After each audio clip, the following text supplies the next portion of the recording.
The stagecoach lurched to a stop, and Ethan Hale's stomach dropped with it. 3 weeks. 3 weeks of rattling across state lines, sleeping in way stations that smelled like piss and old tobacco, eating hardtack that could crack a molar. 3 weeks to think about what he'd done, or rather, what had been done to him. He pressed his forehead against the cold window glass, watching his breath fog the view. Outside, the mountain settlement of Coldridge stretched before him like a cruel joke, if you could even call it a settlement. A dozen buildings, maybe less, huddled against the base of peaks so tall they disappeared into low-hanging clouds. Snow everywhere. Not the pretty kind from Christmas cards, but the dirty, persistent kind that looked like it had been there since the world began and would outlast everything else. The driver's voice cut through the thin wall. "End of the line, friend. This is as far as I go." Ethan grabbed his bag, one bag, everything he owned, and stepped down into ankle-deep slush. The cold hit him like a fist. Chicago had been cold, but this was different. This cold had teeth. "The Callaway Ranch," he said to the driver, who was already turning the horses. "How far?" The old man spat a stream of tobacco juice that steamed when it hit the snow. 6 miles north, follow the tree line. Can't miss it." He squinted at Ethan. "You the contract man?" Ethan's jaw tightened. "Yeah. Uh-huh." The driver looked him up and down, and Ethan could see the assessment happening. Too thin, too soft, city clothes, smooth hands. Good luck with that. Then he was gone, the stagecoach disappearing into the gray afternoon, and Ethan was alone. He started walking. The contract was in his inside pocket, pressed against his chest.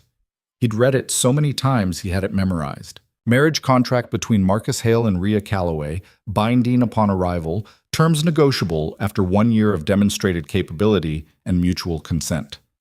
Except Marcus Hale wasn't here. Marcus Hale was back in Chicago, probably laughing about it over whiskey with their father. Ethan was here instead. The memory burned like acid. His father's study, 3 weeks ago. Marcus standing by the fireplace like he owned the world. Which, in a way, he did. Their father behind the desk, looking at Ethan the way he always had, with vague disappointment, like a man who'd ordered roast beef and gotten chicken. "You'll go," his father had said. Not to Marcus, to Ethan. "What?" "The Callaway contract. You'll fulfill it." Ethan had looked between them, waiting for the punchline. "That's Marcus's arrangement. He's been corresponding with her for 6 months. Marcus has other opportunities," his father interrupted. "Better opportunities. The Vandergrift girl has expressed interest, and her father, so you're just going to back out of a legal contract." "We're not backing out." His father's smile had been thin. "We're sending a Hale, as promised. The contract doesn't specify which one." Marcus had finally spoken up, swirling his whiskey. "Look at it as a chance, little brother. Prove yourself. Make something of that Hale name you've been dragging through the mud." That's when Ethan had understood. This wasn't about fulfilling a contract. This was about getting rid of him. The son who'd failed out of law school, the son who'd embarrassed them with that business venture that collapsed, the son who didn't fit. "She's expecting you," Ethan had said to Marcus. "She's expecting a Hale." His father stood, signaling the conversation was over. "Pack your things. The stagecoach leaves Tuesday." Ethan had wanted to refuse, wanted to tell them both to go to hell. But his bank account had exactly $43 in it, and his landlord had been making noises about next month's rent, and pride was expensive when you were broke. So here he was, 6 miles from a woman who thought she was getting Marcus Hale, confident, capable, charming Marcus, and was about to get Ethan instead, the so-called spare. The wind picked up, cutting through his coat like it wasn't even there. His feet were already numb. The tree line seemed to stretch forever, and the light was fading fast. He should have asked the driver more questions.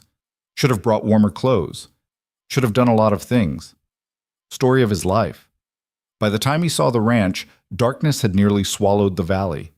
But there were lights.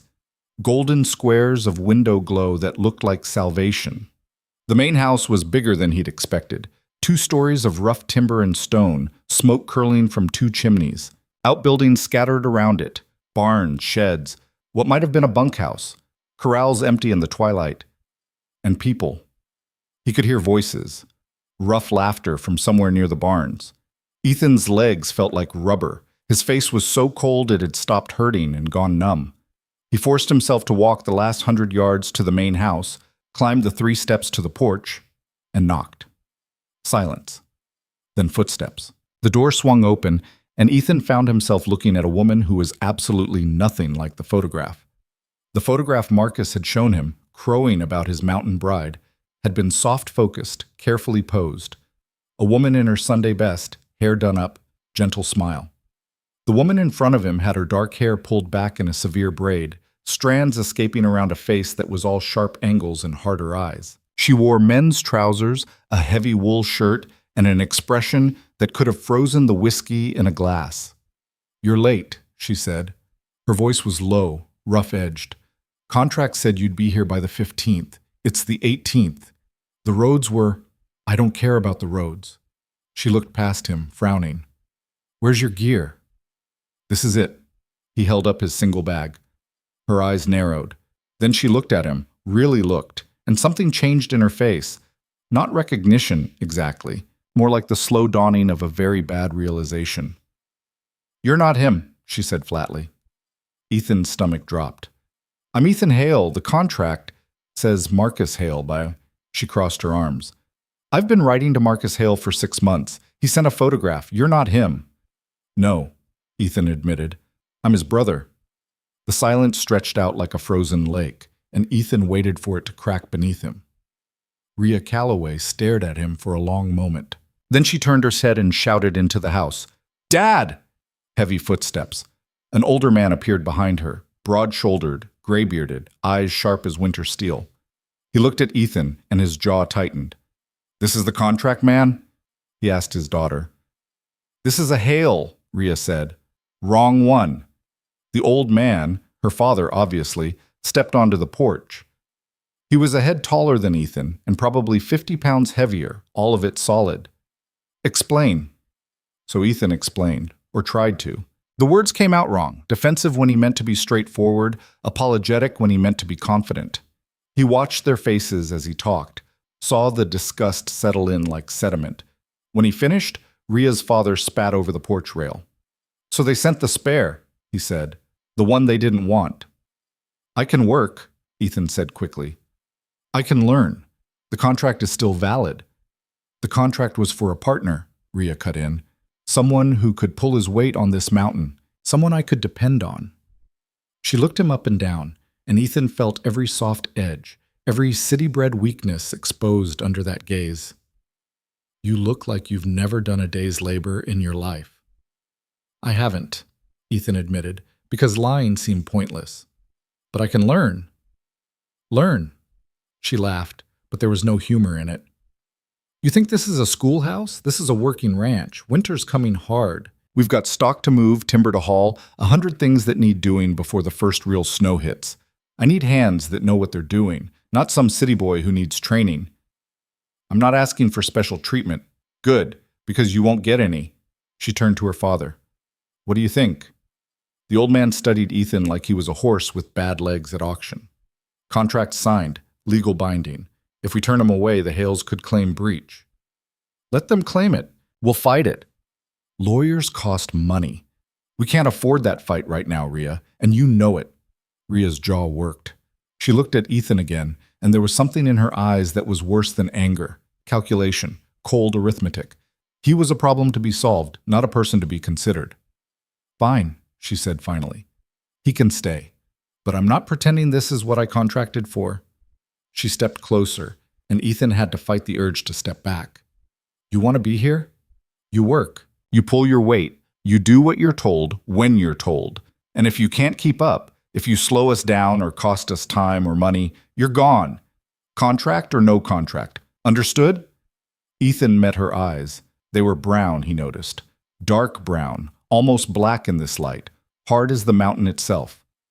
"Understood," he said. "Good." She turned and walked back into the house. Her father followed, leaving the door open behind them.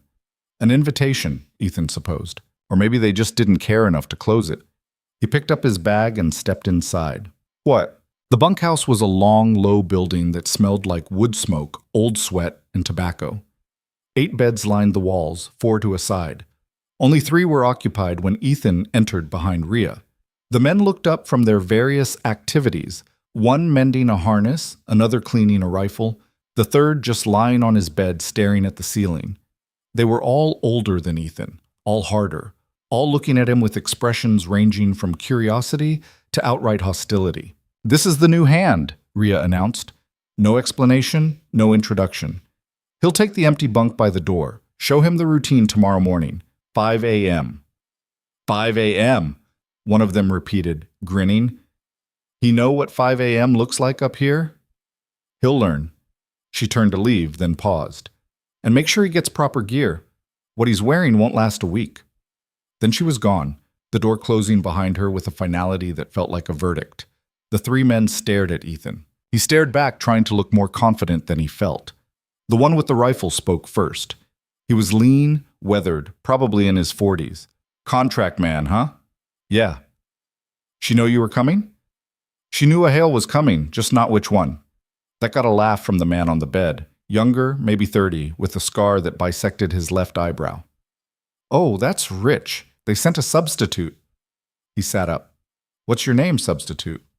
"Ethan." "I'm Cole." He jerked a thumb at the man with the rifle. "That's Davis. Old bastard on the end there is Hewitt." The third man, gray-haired and silent, just nodded. "Welcome to paradise." "Thanks," Ethan said, though the word felt hollow. "You ever worked a ranch before?" Davis asked. "No." "Ever worked at all?" "Office work, accounting, mostly." Cole let out a low whistle. "Oh, this is going to be fun. Hey, Davis, remember what happened to that last city boy who came up here? What was his name?" "Thompson," Davis said, not looking up from his rifle. "Lasted 3 weeks." "What happened to him?" Ethan asked. "Froze to death," Cole said cheerfully. "Well, technically he fell off a cliff trying to get away from a bear, but he would have frozen if he'd lived through the fall." Ethan couldn't tell if he was joking, didn't want to know. He dropped his bag on the empty bunk and sat down. The mattress was thin, the blanket rough wool. Through the gaps in the wall boards, he could feel the wind. "Word of advice," Davis said, finally looking at him. "Don't expect special treatment because you're the contract man. Rhea might be stuck with you legally, but that doesn't mean she has to like you. And if she doesn't like you, she'll make your life hell until you leave on your own." "I'm not planning to leave." "They never are." Cole pulled off his boots. "But this mountain has a way of changing plans. You'll see." Hewitt, who hadn't spoken yet, finally rumbled from his bunk. "Get some sleep, boy. Tomorrow's going to be a long day." Ethan lay down fully clothed, pulling the thin blanket over himself. Through the wall, he could hear the wind picking up, a low moan that sounded almost human. Somewhere in the distance, an animal called out, something wild and lonely. He thought about Chicago, about his apartment with its steam radiator and soft bed, about restaurants where you could get hot food at any hour, about streets with gas lamps and theaters and people who'd never had to wonder if they'd survive the winter. Then he thought about his father's face when he'd given him the contract, the dismissal, the certainty that Ethan would fail. "Prove yourself," Marcus had said. Fine. He'd prove something. He didn't know what yet, but he'd figure it out. He closed his eyes and tried to sleep. 5 a.m. came like a slap. Cole kicked his bunk. "Up, now!" Ethan dragged himself out of bed, every muscle stiff with cold. His breath fogged in front of his face. Outside, it was still dark. The next hour was a blur of motion he couldn't quite follow. The men moved with practiced efficiency, pulling on layers of clothes, stomping into boots, grabbing tools and gear from pegs on the wall. Ethan tried to copy them, but everything took him twice as long. "Here," Davis threw a heavy coat at him. "Wear this. Your city coat's worthless up here." The coat was wool, thick and heavy, smelling like horse and old sweat. Ethan put it on. It was too big, but it was warm. They walked to the main barn through darkness that was just starting to gray at the edges. The cold was unbelievable. Ethan's lungs hurt with each breath. Inside the barn, Rhea was already working, mucking out a stall with mechanical precision. She looked up when they entered, her eyes finding Ethan immediately. "You know how to feed horses?" she asked. "No." "Cows?" "No." "Chickens?" "No." She sighed. "Davis, show him the feed routine. And make sure he doesn't kill anything. The morning was an education in inadequacy. Every task he tried, he did wrong. The horses spooked when he approached. The chickens scattered.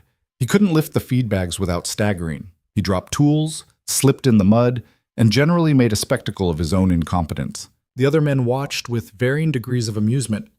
Rhea watched with something colder, assessment. By the time the sun finally crested the mountains around 8 o'clock, painting the snow gold and pink, Ethan's hands were blistered, his back ached, and he was pretty sure he'd never been this tired in his life. "Break!" Rhea called. 20 minutes! The men trudged toward the main house. Ethan followed, trying not to limp. The kitchen was warm, thank God. A woman he hadn't met yet, older, round-faced, kind eyes, was laying out breakfast. Biscuits, gravy, eggs, bacon, coffee so strong it could strip paint. "Sit," she told Ethan, pointing to an empty chair. "Eat. You look half dead already." He sat. The food was better than anything he'd eaten in weeks, but he was almost too tired to taste it. Rhea sat at the head of the table next to her father. They ate in silence, the only sounds the scrape of forks and the occasional murmur of conversation between the ranch hands. Ethan felt eyes on him and looked up. Rhea was watching him. "How are the hands?" she asked. He looked down. His palms were raw, angry red, already forming blisters. "Fine. Let me see." "They're fine," he repeated. She stood up, walked around the table, and grabbed his right hand before he could pull it back. She turned it over, studying the damage with a critical eye. "Martha," she called to the kind-faced woman.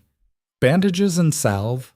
I don't need—" "If those get infected, you're useless," Rhea cut him off.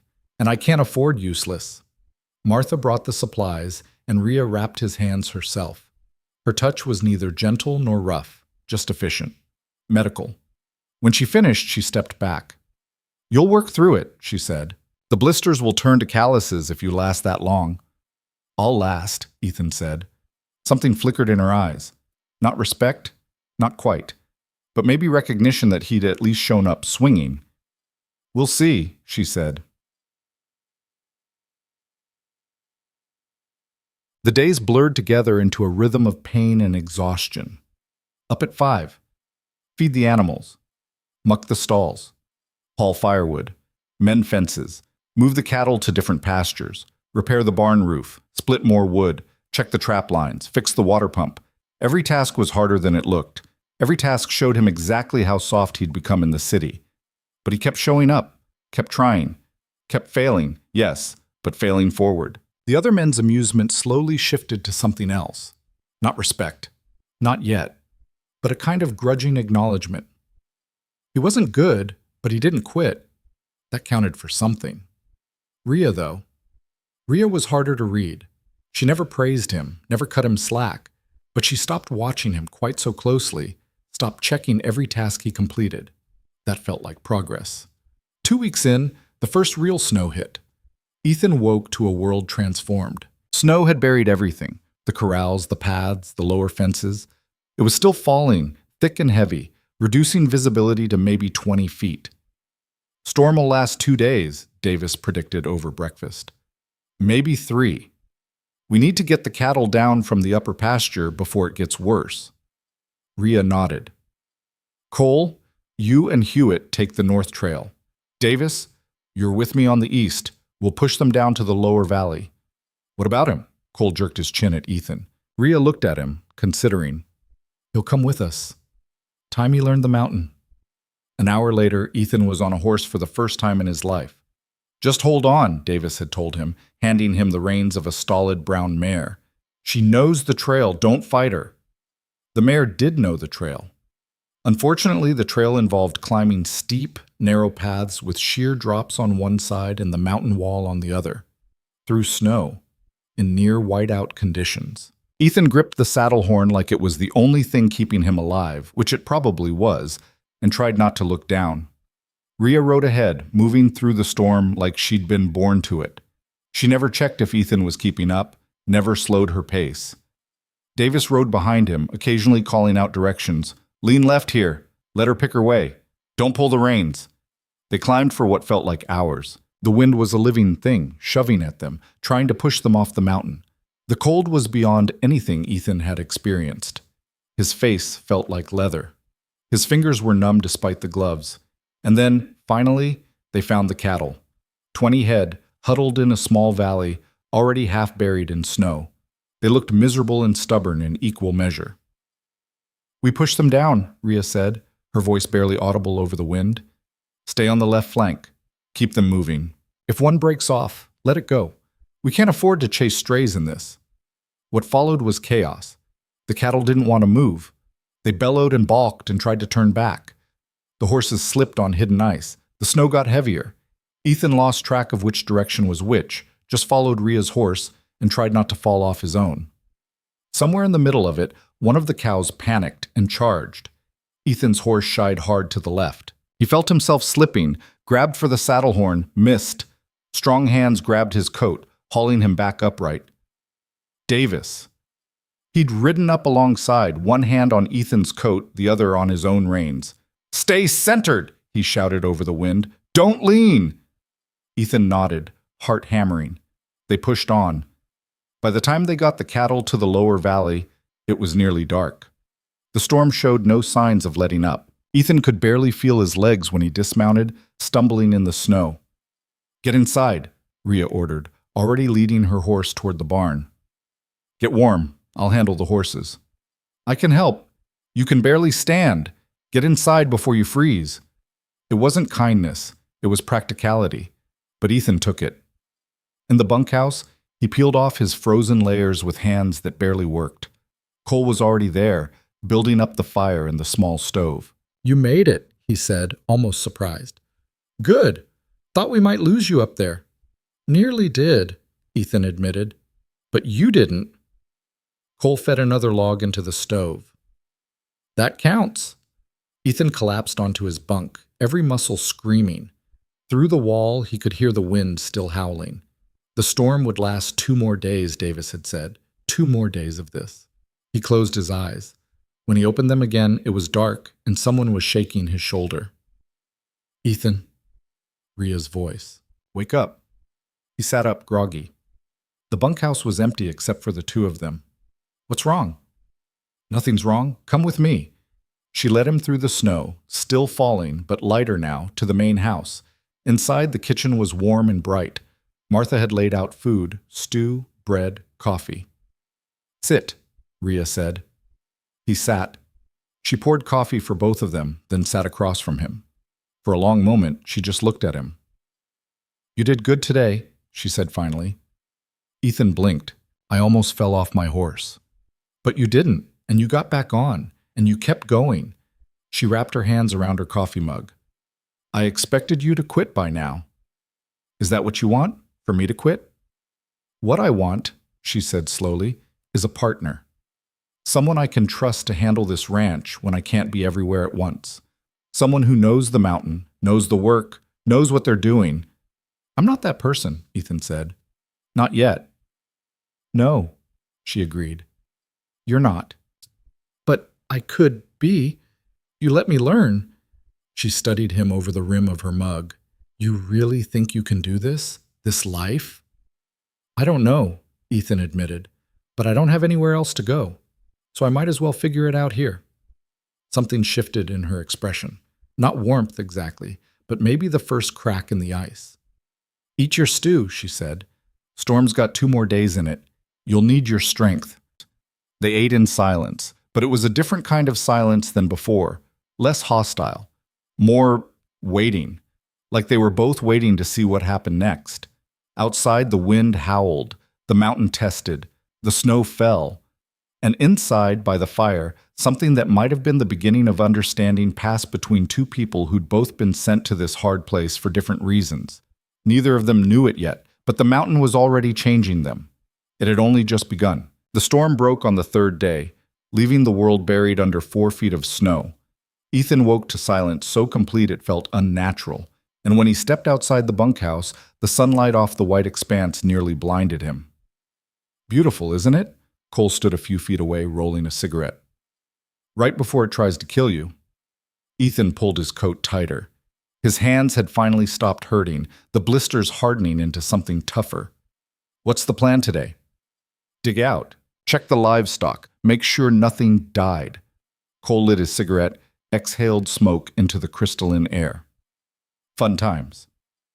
They spent the morning shoveling paths between buildings, breaking ice on water troughs, counting cattle. 2 calves had frozen despite their best efforts. Davis and Hewitt dragged the carcasses away, while Rhea watched with a face like stone. Could have been worse, her father said, standing beside her. We've lost whole herds to storms like that. Doesn't make it better. She turned away. Ethan. He looked up from where he'd been trying to free a gate latch from ice. You're on wood duty. We burned through half our stores during the storm. Take the axe and the sled, head to the north timber stand. Cut what you can, haul it back. Davis will show you which trees. Davis led him up a trail that wound through forest so thick the snow had barely penetrated. The trees here were massive, old growth that probably predated the settlement by centuries. Those, Davis said, pointing to several marked with red paint, already dead or dying. We mark them in summer, harvest in winter. Don't touch anything without a mark. Rhea's particular about sustainable cutting.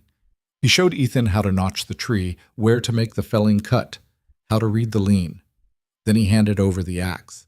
You got 2 hours before I come back to check on you. Try not to cut off any important parts.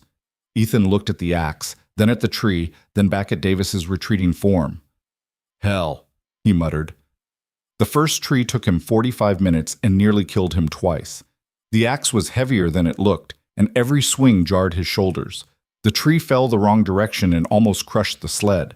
By the time it was down, Ethan was shaking with exhaustion. He'd cut 3 more by the time Davis returned. Not bad, Davis said, examining the stumps. Messy, but they're down. Load up what you can carry. Loading the sled was its own kind of torture. The logs were heavy, awkward, and seemed designed to roll off at the worst possible moments. By the time they started back, Ethan's back was screaming and his hands had opened up 2 of the barely healed blisters. You'll make 3 more trips today, Davis said cheerfully. Maybe 4 if you're quick. Ethan made 5. The last one was after dark, navigating by moonlight and sheer stubborn refusal to quit. When he finally stumbled into the bunkhouse, Cole took one look at him and laughed. You look like Death's uglier brother. Feel like it too. Ethan collapsed on his bunk without bothering to remove his boots.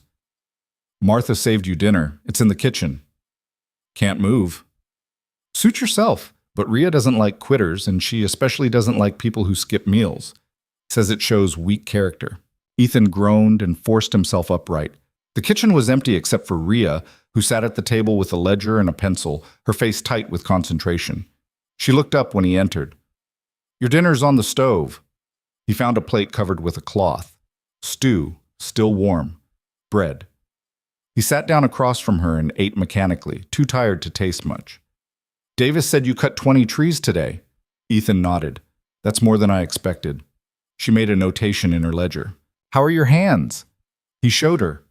The blisters had reopened, weeping clear fluid. She sighed and got up, returning with the medical kit. For the second time, she cleaned and wrapped his hands, her movements brisk but not unkind. You pushed too hard, she said. Thought that's what you wanted. I want sustainable work. A hand who drives himself into the ground is useless to me after a week. She tied off the last bandage. Pace yourself. This isn't a sprint. How do you know when you're doing enough? She sat back down, studying him. You don't. You just keep going until the work's done or you break. Then you get up and do it again tomorrow. Sounds awful. It is. The corner of her mouth might have twitched. Might have. But it's honest. You do the work. The mountain provides. You slack off, it kills you. Simple math. Ethan finished his stew. Can I ask you something? Depends on the question. Why a marriage contract? Why not just hire hands? Rhea was quiet for a moment, her finger tracing the edge of her ledger. My father's getting old. Can't do what he used to. And good hands don't stay. They work a season and leave, or they find their own land, or they just give up. I needed someone with skin in the game, someone who'd stay. So you bought a husband. Her eyes flashed. I entered a legal agreement for partnership. There's a difference. Is there? You tell me. You're here, aren't you? Under contract. What's that make you? Ethan had no answer to that. Rhea stood. Get some sleep. Tomorrow we start breaking horses. Breaking horses? We've got 6 wild ones we caught last fall. Need them trained before spring thaw. You'll help. I don't know anything about training horses. Then I guess you'll learn. She paused in the doorway. Fair warning, they're mean, and they bite. The horses were, in fact, mean. The first one Ethan approached, a rangy dun mare with a white blaze, tried to kick his head off within the first 30 seconds. He scrambled back, tripped over his own feet, and landed hard in the mud. Cole, watching from the fence, doubled over laughing. Smooth, he called. Real smooth. Shut up, Ethan muttered, picking himself up. Rhea stood in the center of the round pen with a black gelding that looked like it wanted to murder everything in sight. But she moved around him calmly, a long rope in her hands, speaking in a low, steady voice Ethan couldn't quite hear. The horse snorted and pawed the ground, tossing its head. Rhea didn't react, just kept moving, kept talking. Slowly, incrementally, the horse's attention shifted from escape to her. It took an hour, but eventually the gelding let her approach, let her touch his neck, let her slide a halter over his nose. Your turn, she said to Ethan. What? The mare. Get her haltered. She tried to kill me. So don't stand behind her. Rhea climbed out of the pen. Go on. The mare eyed Ethan with what could only be described as active malice. He approached slowly, one hand out, making what he hoped were soothing noises. She let him get within 5 feet before charging. Ethan dove sideways, hit the fence, and rolled under the bottom rail. The mare crashed into the spot where he'd been standing, then wheeled around looking for him. More laughter from Cole. Even Davis was grinning. Maybe try not invading her space so fast, Rhea suggested. You make it look easy. I've been doing this since I was 8. She opened the gate. Come on, I'll show you. For the next 2 hours, Rhea walked him through the basics. How to read a horse's body language. How to establish yourself as calm, not threatening. How to give them space to make their own choices while maintaining boundaries. It's not about dominance, she explained. It's about communication. You're speaking a language they understand, pressure and release, boundaries and respect. Push too hard, they fight. Give too much ground, they run over you. It's a balance. By the end of the day, Ethan had managed to get within touching distance of the mare. She still didn't trust him, but she'd stopped actively trying to kill him. Progress. Not terrible, Rhea said as they walked back to the barn. You've got decent instincts. You just need to trust them. Don't feel like I have any instincts up here. You do. Everyone does. You're just used to ignoring them. She paused at the barn door. City life teaches you to override your gut. Up here, that'll get you killed. The mountain talks if you listen. What's it saying now? She looked up at the sky, clear blue, but with a thin line of gray clouds building on the western horizon. That we've got another storm coming. 3 days, maybe 4. We need to be ready. The storm hit on the 3rd day, just like she'd predicted. This one was worse than the last. The wind screamed like something alive, tearing at the buildings, ripping shingles off the barn roof. Snow didn't fall so much as attack sideways, building drifts against the windward walls that reached halfway up the windows. They spent 2 days trapped inside, venturing out only to care for the animals. Even those short trips were dangerous. Twice Ethan lost his bearings in the whiteout and had to follow the rope they'd strung between buildings to find his way back. On the 2nd night, huddled in the bunkhouse with the wind trying to tear the roof off, Cole told stories. You want to know about the mountain? He said, warming his hands on a mug of coffee. I'll tell you about the mountain. 3 years ago, we had a winter that lasted 6 months. 6 months of snow, ice, storms that came one after another with maybe a week's break between. We lost half our herd, lost 2 men, one to exposure when he got lost in a storm, another to a fall when the ice gave way under him. Jesus, Ethan muttered. Rhea held it together. She was barely 22, and her mother had just died the year before, but she kept us working, kept us focused. Never broke, never gave up. Cole shook his head. That's when I learned what she's made of. Pure mountain granite. Her mother died? Ethan asked. Cancer. Took her slow. Davis spoke from his bunk, eyes closed. Hit Rhea hard. They were close. That why she's so tough? Cole supplied. Yeah, that's part of it. But she was always strong. Had to be growing up out here. This land doesn't care about your feelings. The wind rattled the windows, emphasizing his point. What about you? Ethan asked. Why are you all here?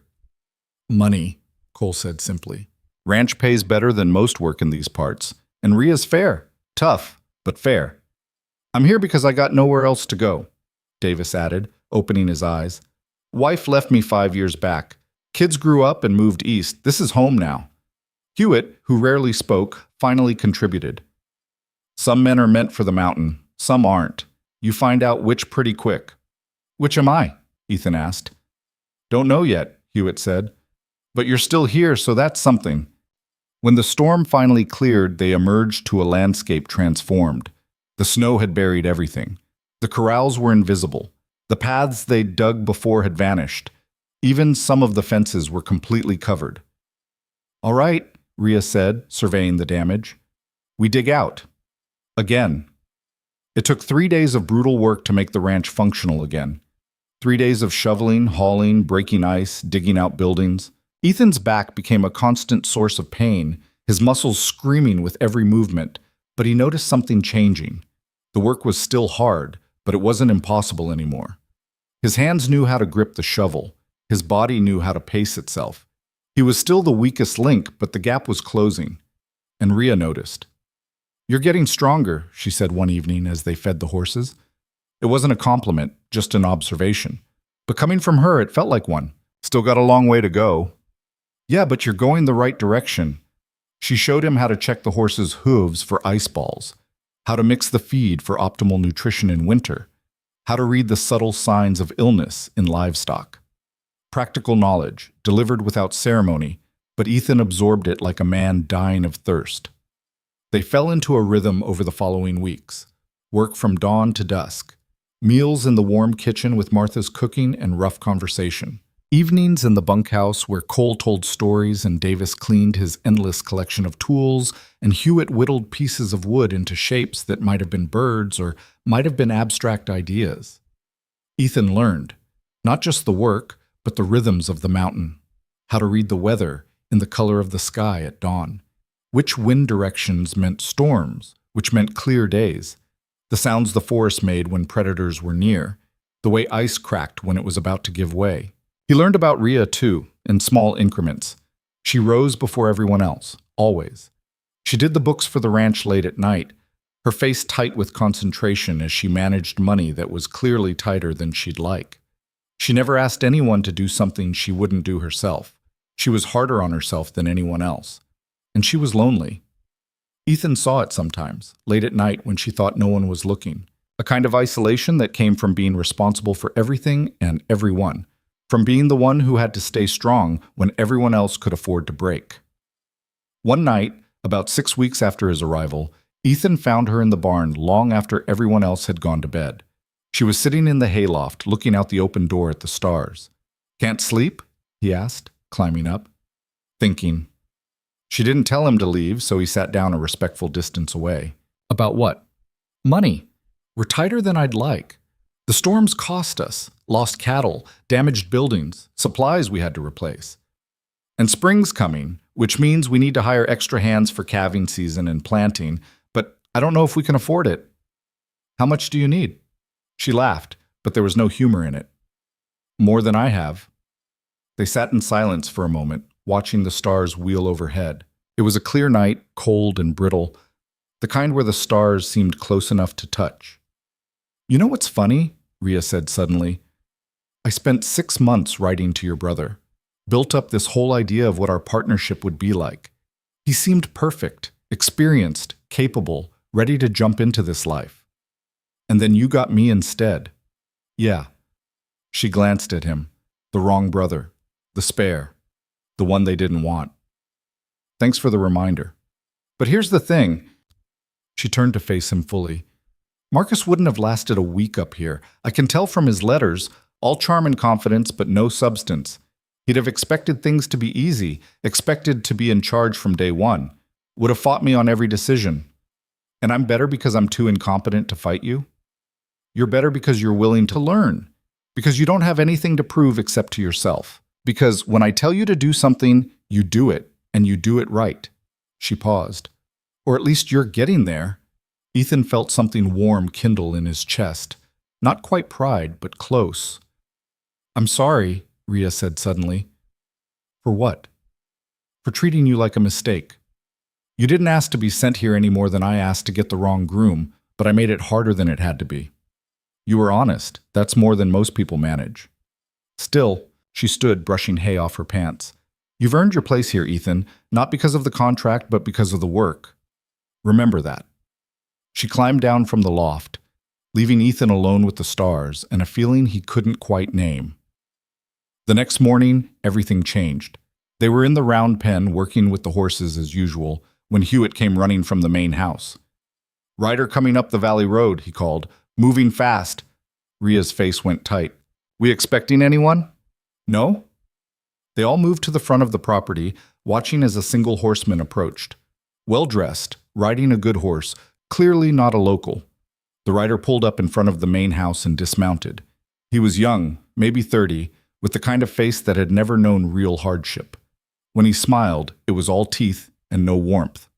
Miss Calloway? He called. I'm looking for Miss Rhea Calloway. You found her. Rhea stepped forward. What's your business? The man reached into his coat and pulled out an envelope. I'm here to deliver this. It's from the law offices of Hale and Associates in Chicago. Ethan's stomach dropped. Rhea took the envelope, broke the seal, and read. Her face went very still. What is it? Her father asked. She handed him the letter without a word. He read it, and his face darkened. What? Ethan demanded. What does it say? Rhea looked at him, and for the first time since he'd met her, he saw something like fear in her eyes. Your brother's contesting the contract, she said flatly. He's claiming you had no legal authority to enter into it on his behalf. He's demanding it be voided, and that he be recognized as the rightful contract holder. The world seemed to tilt sideways. That's not... he can't... Ethan looked at the messenger. My father sent me. He gave me the contract. I have every legal right. Not according to this. The messenger's smile was professionally sympathetic. The original agreement was between Marcus Hale and Miss Calloway. You're not party to that agreement. Therefore, your presence here is, legally speaking, irrelevant. The hell it is, Rhea snapped. He's been working this ranch for 2 months. He's earned his place. I'm not here to argue the merits, ma'am. I'm just here to deliver the notice. You have 30 days to respond. If you don't contest, the court will void the current arrangement and recognize Marcus Hale as the rightful contract holder. He'll arrive to take possession of his legal obligations at that time. The messenger remounted his horse. Good day to you all. He rode off, leaving silence in his wake. Ethan felt like he'd been punched in the gut. Of course Marcus would do this. He'd probably planned it from the start. Let Ethan do the hard work of establishing the contract, then swoop in and claim it once all the difficult parts were over. This is my father's doing, he said, his voice hollow. Marcus doesn't care about this ranch, but he'll take it because he can, because that's what they do. Rhea was reading the letter again, her jaw set. Can we fight this? Against the Hale family lawyers? With what money? Her father shook his head. Rhea, we can't afford this fight. So what? We just let them steal what Ethan built? What we built together? What he built? Cole spoke up, and there was an edge in his voice Ethan had never heard before. Forgive me for saying, but what exactly has he built? He's been here 2 months. He can barely handle basic ranch work. You really going to fight a legal battle over the substitute groom? Cole, Davis started. No, he's got a point. Ethan felt something breaking inside him. Marcus is the better choice. Everyone knows it. Stronger, more experienced, more capable. Why would you fight for me when you could have him? Rhea's eyes blazed. Because I don't want him. I want... She stopped herself. What? Ethan demanded. What do you want? But she didn't answer, just turned and walked into the house, the letter crumpled in her fist. Ethan stood in the yard, surrounded by men who wouldn't meet his eyes, and felt the mountain closing in around him. He'd thought he was building something. Building a place, a life, maybe even something like respect. Turned out he was just keeping the seat warm for the golden boy. Story of his damn life. Ethan didn't sleep that night. He lay in his bunk staring at the ceiling beams while the other men pretended he wasn't there. Cole had said his piece and retreated into silence. Davis busied himself with his rifle again. Hewitt whittled something that looked like a wolf, or maybe just a dog having a bad day. Around midnight, Ethan gave up and went outside. The cold hit him like a wall, but he welcomed it.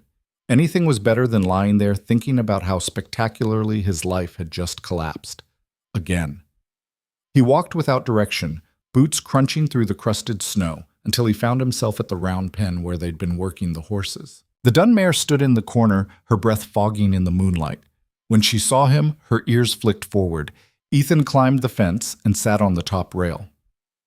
"You and me both," he said to the horse. "Nobody's first choice." The mare snorted and took a few steps closer, curious despite herself. 2 months, Ethan said to the empty air. "I worked my ass off for 2 months, got stronger, got better, started to think maybe I could actually do this." He laughed, the sound bitter. "And it doesn't matter. None of it matters, because I'm still just the spare." The mare came closer still, near enough that he could see the moonlight reflecting in her dark eyes. She stretched her neck toward him, nostrils flaring as she tested his scent. Slowly, carefully, Ethan extended his hand. The mare considered it for a long moment. Then she took the final step and pressed her nose against his palm, warm and soft. Something in Ethan's chest cracked open. He'd done that. Spent weeks earning this animal's trust, learning her language, proving he wasn't a threat. That wasn't nothing. That was real. The sound of footsteps in snow made him turn. Rhea approached from the direction of the main house, wrapped in a heavy coat, her breath coming in white clouds. "Thought I'd find you here," she said, climbing up to sit beside him on the fence. They sat in silence for a moment. The mare, spooked by Rhea's arrival, retreated to her corner but didn't run. "I'm going to fight it," Rhea said finally. "The contract challenge. I'm going to fight it." "You can't afford to." "No, but I'm doing it anyway." "Why?" Ethan turned to look at her. "Cole's right. Marcus is the better option. He's everything I'm not." "You don't know that." "I know my brother. He's smarter, stronger, more capable, more arrogant," Rhea interrupted. "More entitled, more likely to think he knows better than everyone else." She shook her head. "I read his letters, Ethan. All 6 months' worth. You know what they were? Promises. Grand plans about what he'd do with the ranch, how he'd improve it, how he'd expand it. Never once did he ask me what I wanted, what I needed. It was all about him and his vision. Maybe his vision is better than mine. You don't have a vision. You have work ethic. You show up, you listen, you learn. You don't quit even when you should." She looked at him. "Do you know how rare that is? Most men come up here with ideas about conquering the mountain. You're the first one who understood you had to let it teach you first." Ethan wanted to believe her, but the doubt was a living thing, wrapped around his ribs like barbed wire. What if I'm not worth fighting for? Rhea was quiet for a long moment. When she spoke, her voice was softer than he'd ever heard it. "When my mother was dying, she told me something. She said the mountain doesn't care who you were supposed to be. It only cares who you are when everything else is stripped away." Rhea's eyes were distant, remembering. "You came here with nothing, no skills, no experience, no backup plan, just stubbornness and a willingness to bleed for it. That's who you are, Ethan, and that's worth fighting for." The mare moved closer again, emboldened by their stillness. This time when Ethan reached out, Rhea did too. The horse let them both touch her, standing quiet in the moonlight. "What do we do?" Ethan asked. "We work. We prepare. We make sure that when this goes to court, we have proof that you've earned your place here." She slid off the fence. "And we get ready for your brother's arrival, because you know he'll come." "Yeah, I know." "Can you face him?" Ethan thought about Marcus, about all the times he'd been compared to his older brother and found wanting, about the casual cruelty of being the lesser son, the afterthought, the mistake. "I don't know," he admitted, "but I guess I'll find out." The next morning, Rhea called a meeting in the barn. All hands present, plus her father, Martha, and 2 ranch hands Ethan hadn't met yet who worked the eastern pastures. "You've all heard about the contract challenge," Rhea said without preamble. "Marcus Hale is claiming legal right to the arrangement his brother has been working under. We have 30 days to respond." "What's the plan?" one of the eastern hands asked. "We document everything. Every task Ethan's completed, every skill he's learned, every contribution he's made to this operation. We build a case that he's fulfilled the contract's requirements in both letter and spirit." "And if that's not enough?" Cole asked. He wasn't being hostile, just practical. "Then we prove that breaking the contract now would cause material harm to the ranch, that Ethan's removal would constitute a financial and operational loss we can't afford." Rhea looked at her father. "Dad's going to ride to Coldridge today, talk to Samuel Hartwick about representing us." "Hartwick's expensive," her father said, "so we'll be broke either way. Might as well be broke and right." Davis cleared his throat. For what it's worth, the boy's pulled his weight. Not saying he's perfect, but he tries. That counts for something. "Damn right it does," Martha spoke up, surprising everyone. She rarely involved herself in ranch business. "I've seen him every morning, coming in half frozen and dead on his feet, and he still eats his breakfast and goes back out. That's not a quitter." Hewitt just nodded, which from him was basically a speech.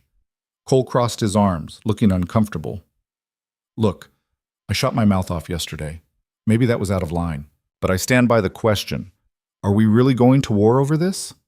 "Yes," Rhea said flatly. "Any other questions?" There weren't. The work took on a different quality after that. Everything Ethan did was watched, measured, documented. Rhea kept a notebook where she recorded his tasks, his progress, his improvements. It should have felt invasive, but instead it felt validating. Someone was paying attention. Someone was keeping score. And Ethan pushed harder than ever. He worked the horses until his arms shook.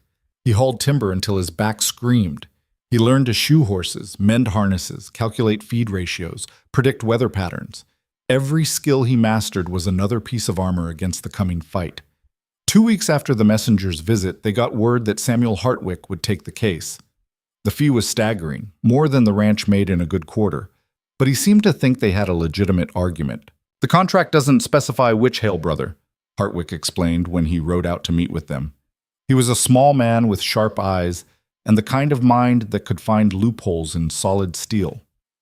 "And you've been operating under good faith for 2 months, with the ranch's full knowledge and consent. That's not nothing." "But is it enough?" Rhea asked. "Depends on the judge, depends on how good the Hale family's lawyers are, depends on whether we can prove actual damages if Ethan is removed." Hartwick looked at Ethan. "You ready to testify about your time here?" "Yes." "Good. Because they'll try to make you look incompetent, unqualified, a burden rather than an asset. You need to be ready to defend every decision you've made." After Hartwick left, Ethan found himself in the barn, supposedly repairing a saddle, but mostly just thinking. The weight of the coming confrontation pressed down on him like physical force. "You're brooding again." Rhea's voice came from the doorway. "Thinking." "Same thing, usually." She came and sat on a hay bale across from him. "Talk to me. What if Hartwick's wrong? What if the judge sides with Marcus? Then we lose, and Marcus takes your place." "And you're okay with that?" Rhea's laugh was sharp. "No, I'm not remotely okay with that, but I'm also not going to fall apart if it happens. I'll manage. I always do." "With Marcus as your partner.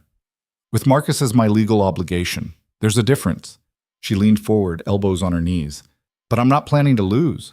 We've got right on our side, Ethan. We've got proof. We've got witnesses, and we've got you. I'm not exactly an impressive witness. You're honest. You're earnest. You don't try to be something you're not." She stood up. "That matters more than you think." 3 days later, Marcus arrived. Ethan was in the north pasture checking fence lines when he heard the commotion from the main house. By the time he got there, Marcus was already holding court in the yard, surrounded by the ranch hands. He looked exactly like Ethan remembered, tall, broad-shouldered, effortlessly confident. His clothes were expensive but practical, his smile warm and engaging. He was shaking hands, introducing himself, making jokes that landed perfectly. Everything Ethan wasn't. Marcus saw him approaching and his smile widened. "Little brother, there you are." The hug was performative, all show for the audience. Up close, Marcus's eyes were cold. "What are you doing here?" Ethan asked quietly. "Claiming what's mine. What did you think?" Marcus pulled back, still smiling. "Come on, Ethan. You didn't really think they'd let you keep this, did you?" Rhea emerged from the house, her father behind her. She took one look at Marcus, and her expression went flat. "Mr. Hale," she said. You're early. The court date isn't for another 10 days. I thought I'd come see what all the fuss is about. Marcus turned that charm on her like a spotlight. Miss Calloway, I presume. I'm Marcus Hale, the actual contract holder. Disputed contract holder, Rhea corrected. Until a judge says otherwise, Ethan is the legal partner here. Legal maybe, but practically? Marcus looked around the ranch with an assessing eye. I've been studying the contracts, the property records, the financials you sent with the original agreement. This place has potential, but it needs vision. It needs someone who knows what they're doing. And you think that's you? I know it is. Marcus's smile never wavered. Look, I understand you've made do with Ethan these past months. I'm sure he's tried his best. But let's be realistic. He's not cut out for this life. He never has been. This is just another thing he'll fail at, given enough time. The words hit Ethan like body blows, because they weren't new. He'd heard variations of this speech his entire life, from his father, from teachers, from the business partners who'd walked away from his failed ventures. The voice in his own head sounded a lot like Marcus. You don't know what you're talking about, Rhea said, her voice dangerous. Don't I? Tell me. Has he proven himself indispensable? Has he mastered the work? Or is he just barely keeping up while you carry the real weight? Silence. Because there was truth there, buried in the cruelty. Ethan wasn't indispensable. He was improving, but he wasn't expert. He did still need guidance, still made mistakes. He's learning, Rhea said. That's more than I can say for most men who come up here thinking they know everything. Learning is fine for a hired hand, but a partner, a co-owner, that requires expertise, experience, vision. Marcus turned to the assembled ranch hands. I'm not here to cause trouble. I'm here to make things right. When the judge rules in my favor, and he will, I'll take over the contract as intended. This ranch will get the partner it deserves, and Ethan can go back to Chicago where he belongs. You son of a... Ethan started forward, but Davis caught his arm. Not worth it, Davis muttered. Don't give him the satisfaction. Marcus just smiled wider. It's all right, Ethan. I know this is hard for you. It always is when you have to face reality. That's enough. Rhea stepped between them. You want to make your case? Save it for court. Until then, you're not welcome on this property. Actually, I have every legal right to be here. The original contract gives me access to inspect the property and operations at any time. Marcus pulled a paper from his coat. Your own lawyer confirmed it. Rhea snatched the paper, read it, and her jaw tightened. Fine. You can inspect, but you don't touch anything. You don't interfere with operations, and you sleep in town. Fair enough. Marcus tipped his hat. I'll be back tomorrow morning. We can start with the books, work our way through the operation. I want to see exactly what condition my future ranch is in. He mounted his horse, a beautiful bay gelding that probably cost more than Ethan made in a year, and rode off toward Coldridge, leaving chaos in his wake. Cole spoke first. He's not wrong, you know, about needing expertise. Nobody asked you, Cole, Rhea snapped. I'm just saying what everyone's thinking. If the judge is looking at qualifications, then we better make sure Ethan's qualifications are documented. She turned to Ethan. You and me. Barn. Now. They walked to the barn in silence. Once inside, Rhea shut the door and turned on him. Don't you dare give up. I'm not. Yes, you are. I can see it in your face. Marcus shows up, says a few cruel things, and you're ready to believe them. Because they're true. Ethan's control snapped. I'm not expert. I'm not experienced. I'm barely competent most days. You want to fight for me? Fine. But don't pretend I'm something I'm not. I'm not pretending anything. You're right. You're not expert. But you know what you are? You're present. You're committed. You care about this place and these people. Marcus will never care about anything except what it does for him. How do you know that? Because I spent 6 months writing to him, and every single letter was about him. His plans, his ideas, his vision. Never once did he ask about mine. She grabbed his shoulders, forcing him to look at her. You asked, Ethan. That first week, barely able to stand, you asked what I wanted, what I needed. Do you remember? He did. After that first terrible day, sitting in the kitchen, asking her about her plans for the ranch. That's the difference, Rhea said. That's why I'm fighting for you. Not because you're perfect, but because you see me. See this place. Marcus will just see a possession. Ethan wanted to believe her, but the doubt was bone deep. What if it's not enough? He asked quietly. Then we make it enough. She released him. Tomorrow, when Marcus comes back, you're going to show him exactly what you've learned, every skill, every task, every piece of this operation you've mastered. And if he wants to inspect the books, fine. He'll see that our losses are down, our efficiency is up, and our operation has improved since you arrived. Has it? Yes. She smiled grimly. I've been keeping records. We're doing better than we have in 3 years. Some of that is luck, milder weather, good hay harvest. But some of it is you. That night, Ethan barely slept again. But this time it wasn't despair keeping him awake. It was determination. Marcus wanted a contest? Fine. He'd get one. The next morning, Ethan was up before dawn, working twice as hard as usual. When Marcus arrived around 8, the morning chores were done, and Ethan was shoeing a horse in the barn, a skill he'd learned just 2 weeks ago but had practiced until his hands cramped. Marcus watched for a minute, then snorted. Basic farrier work. Impressive. You know how to do it? Ethan asked without looking up. I could learn if I needed to. Then learn. Grab that hoof pick and help me with this one's back hooves. Marcus's smile faltered. I'm here to inspect, not work. Thought you said you were qualified to run this place. Running it means doing the work. Ethan finished the hoof he was working on and straightened. Or are you too good for manual labor? For the first time, Marcus looked uncertain. Rhea, watching from the barn door, looked like she was trying not to smile. The contract doesn't require— The mountain doesn't care about contracts, Ethan interrupted. It cares about work. You want to run this ranch? Show me you can handle a day of it. It was a gamble. Marcus could walk away, claim he didn't need to prove anything. But Ethan was banking on his brother's pride. Marcus had never backed down from a challenge in his life. Marcus's jaw tightened. Fine. What do you need me to do? What followed was the most satisfying 8 hours of Ethan's life. He ran Marcus through every task he'd learned, mucking stalls, hauling feed, splitting wood, mending fence in the freezing cold, checking the trap lines on the northern border, breaking ice on the water troughs. And Marcus, to his credit, tried. But he was soft. City soft, the same way Ethan had been 2 months ago. His hands blistered within the first hour. His back gave out after 3. By mid-afternoon, he was stumbling with exhaustion. The ranch hands watched with barely concealed amusement. Even Cole looked impressed. Want to quit? Ethan asked as they hauled the last load of firewood back to the main house. No, Marcus grit out, but he was shaking with fatigue. Good. Because this is just a regular day. Wait until you see what happens when a storm hits. By the time the sun set, Marcus could barely stand. Martha took pity on him and offered dinner, which he accepted with none of his earlier charm. He ate in silence, pride and exhaustion warring on his face. Rhea sat at the head of the table, watching both brothers with an unreadable expression.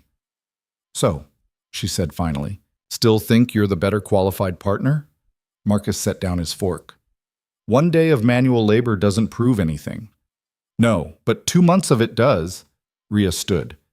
Ethan did what you just did, every single day, while learning everything from scratch. He didn't complain, didn't quit, didn't act like the work was beneath him. That's what partnership looks like on this mountain. The law? The law will decide what it decides. But you know what I've decided? She leaned on the table, her eyes hard. Even if the judge sides with you, even if you win the contract, you'll never win this ranch.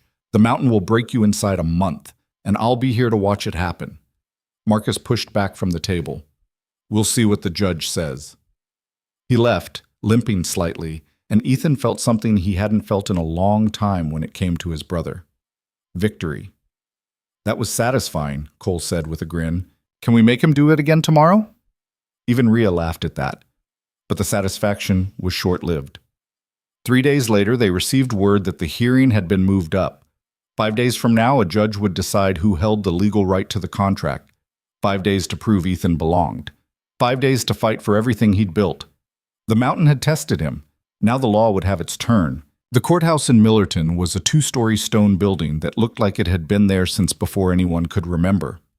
Ethan stood on the steps, watching his breath fog in the cold morning air, and tried to keep his hands from shaking. It wasn't the cold making them shake. Behind him, Rhea adjusted her coat.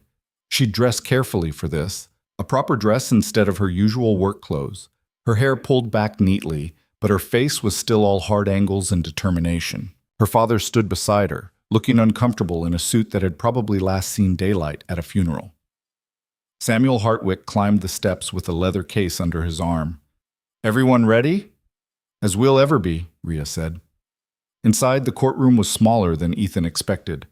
Wooden benches, a judge's bench at the front, windows that let in weak winter light. A handful of local townspeople had shown up to watch. Apparently contract disputes made for decent entertainment when you lived this far from anything else. Marcus was already there, sitting at the plaintiff's table with two lawyers who looked like they'd stepped out of a catalog advertising expensive representation. They wore matching dark suits, had matching leather cases, and wore matching expressions of bored confidence. Marcus turned when they entered, and his smile was all teeth. "Morning, little brother. Ready to go home?" Ethan didn't answer. Hartwick had told him not to engage, not to react, to let the law do the talking. But it took everything he had to walk past Marcus without saying something he'd regret.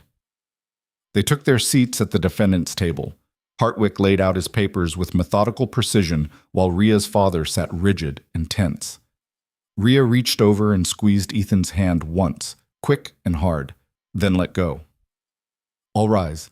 Judge Cornelius Warren entered from a side door, an older man with gray hair and the kind of face that had seen everything twice and wasn't impressed either time. He took his seat and looked out over the courtroom with the expression of someone who'd rather be anywhere else. "Be seated. We're here for the matter of Hale versus Calloway regarding a disputed marriage contract. Let's keep this simple and quick. I've got 3 other cases today and my lunch gets cold." He looked at the plaintiff's table. "Mr. Hale's representatives, you're bringing the challenge. Make your case." The lead attorney stood, a man named Whitmore who looked like he charged by the syllable. "Your Honor, this is a straightforward matter of contract law. My client, Marcus Hale, entered into a legal and binding agreement with Miss Rhea Calloway for a partnership marriage. The contract clearly states Marcus Hale by name. No substitutions were authorized, no amendments were made. Yet Miss Calloway has allowed Marcus's younger brother, Ethan Hale, to occupy the position meant for my client." "Miss Calloway allowed it?" the judge interrupted. "Or was she presented with a fait accompli?" Whitmore didn't miss a beat. "The circumstances of Mr. Ethan Hale's arrival are immaterial. The contract specifies Marcus Hale. Therefore, only Marcus Hale can fulfill it. We're asking the court to void the current arrangement and recognize my client's rightful claim." The judge looked at Hartwick. "Your response?" Hartwick stood, and despite his small stature, he had presence. "Your Honor, the plaintiff's argument ignores both the spirit of the agreement and the doctrine of good faith performance. The Hale family sent a representative to fulfill the contract. Miss Calloway accepted that representative and allowed him to work the ranch for 2 months under the assumption that the arrangement was legitimate. Ethan Hale has performed his duties, improved the operation, and fulfilled every requirement of the partnership. To remove him now would constitute material harm to Miss Calloway's interests and unjust enrichment for the plaintiff, who has contributed nothing." "Unjust enrichment?" Whitmore scoffed. "My client is the named party in the contract. Your client sent his brother as a proxy, then waited 2 months before challenging the arrangement," Hartwick cut in. "If Marcus Hale truly believed the contract was being violated, why didn't he object immediately? Why allow Ethan to establish himself, improve the property, and invest his labor before crying foul?" "Because we only recently became aware. You became aware the day Ethan arrived," Hartwick said flatly. "Don't insult the court's intelligence." Judge Warren held up a hand. "Enough. Let's hear from the parties themselves. Mr. Marcus Hale, approach." Marcus stood and walked to the witness stand with the easy confidence of someone who'd never doubted his place in the world. He was sworn in and settled into the chair like it was a throne. "Mr. Hale," Whitmore began, "please explain your understanding of the contract with Miss Calloway." "Of course. Miss Calloway and I corresponded for 6 months. We discussed the ranch, her needs, my qualifications, We reached an agreement that I would relocate to become her partner in managing the property, with marriage to follow after a trial period. Everything was arranged. Marcus's voice was smooth, reasonable. Then I learned my father had sent my brother instead without consulting me or Miss Calloway. It was a breach of our agreement. Did you authorize your brother to take your place? Absolutely not. Ethan has no experience with ranch management. He's failed at every enterprise he's attempted. My father made an unauthorized decision that harmed both myself and Miss Calloway. What would you bring to the partnership that your brother cannot? Marcus leaned forward, earnest and compelling. Experience. I've managed properties before, studied agricultural practices, prepared specifically for this venture. I have the knowledge and capability to help Miss Calloway build something sustainable. My brother, with all due respect, is learning as he goes. That's not what Miss Calloway contracted for. Ethan's hands curled into fists under the table. Everything Marcus said was technically true, but it was also missing the point completely. Hartwick stood for cross-examination. Mr. Hale, you said you prepared specifically for this venture. What preparation exactly? I studied ranch management, animal husbandry, the economics of... From books? Marcus paused. Yes, primarily. Have you ever worked a ranch yourself? I visited several. That's not what I asked. Have you personally worked a ranch? Mucked stalls, hauled timber, broken horses, survived a mountain winter? No, but...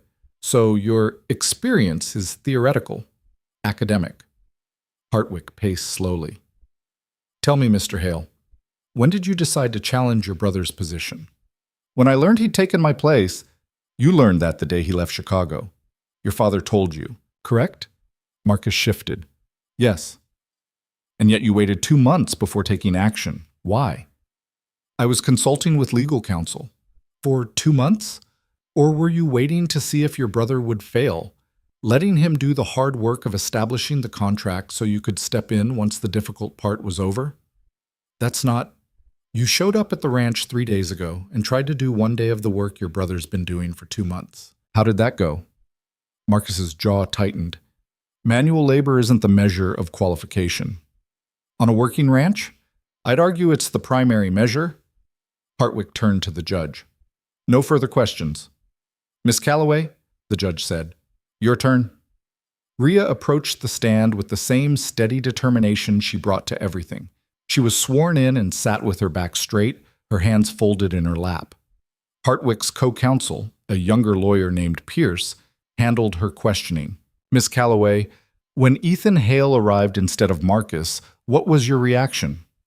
I was angry, Rhea said bluntly. I'd been expecting Marcus. Getting Ethan felt like being cheated. Ethan felt that like a knife, even though he'd known it was true. Why didn't you send him away? The contract was legally binding. Breaking it would have exposed me to a lawsuit I couldn't afford. So you were trapped. At first, yes. And now? Rhea looked directly at Marcus. Now I'm grateful it was Ethan who showed up, because Marcus would have destroyed everything I've built. Murmurs from the gallery. The judge banged his gavel once. Order. That's a strong statement, Pierce said. Can you explain? Marcus spent 6 months writing me letters about his vision for my ranch, his plans, his ideas. He never asked what I wanted, never asked what the land needed. He saw an opportunity, not a partnership. Rhea's voice was steady, factual.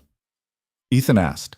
That first week, barely able to stand after his first day of real work, he asked me what I needed, what my plans were. He listened. That's the difference. But surely experience matters. Experience can be learned. Character can't. Rhea leaned forward slightly. I've had experienced hands quit after a week because the work was too hard. I've had capable men leave because they couldn't handle not being in charge. Ethan had neither experience nor capability when he arrived. But he had something more important.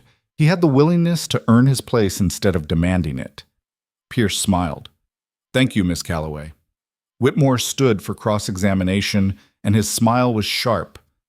Miss Calloway, you testified that you were angry when Ethan arrived, that you felt cheated. Isn't it true that you told him he meant nothing? Rhea didn't flinch. Yes. You told him he was inadequate for the position? Yes. That he was, and I quote from witness testimony, the wrong man. Yes. So your current defense of Mr. Ethan Hale is somewhat recent, isn't it? A change of heart after you'd already made your true feelings clear? My true feelings were that I was stuck with someone I didn't choose and didn't want. Those were my feelings. They changed when he proved me wrong. How convenient. Or perhaps your change of heart has more to do with the fact that losing this case would cost you a partner and a legal battle you can't afford? If that were true, I'd just accept Marcus and save myself the lawyer fees. Ria's eyes were hard. I'm fighting because Ethan earned the right to be fought for. Even though he's less qualified, he's less experienced. That's not the same thing. Miss Calloway, isn't it true that your ranch has been struggling financially? That you need a partner who can contribute capital as well as labor? We've had tough years. Every ranch up here has. And Mr. Marcus Hale comes from a wealthy family with resources that could stabilize your operation. Isn't that the real reason you entered the contract? Financial security?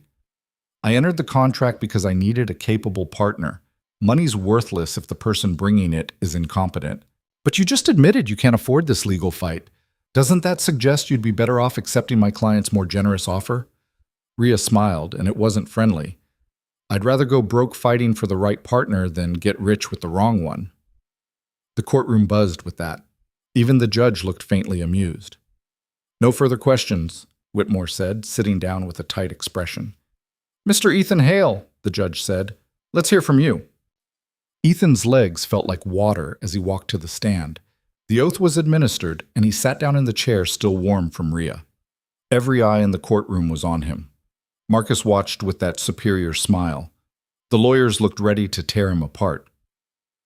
Ria sat at the defendant's table, her face unreadable. Hartwick approached. Mr. Hale, tell the court why you came to Coldridge. Ethan's mouth was dry. My father told me to.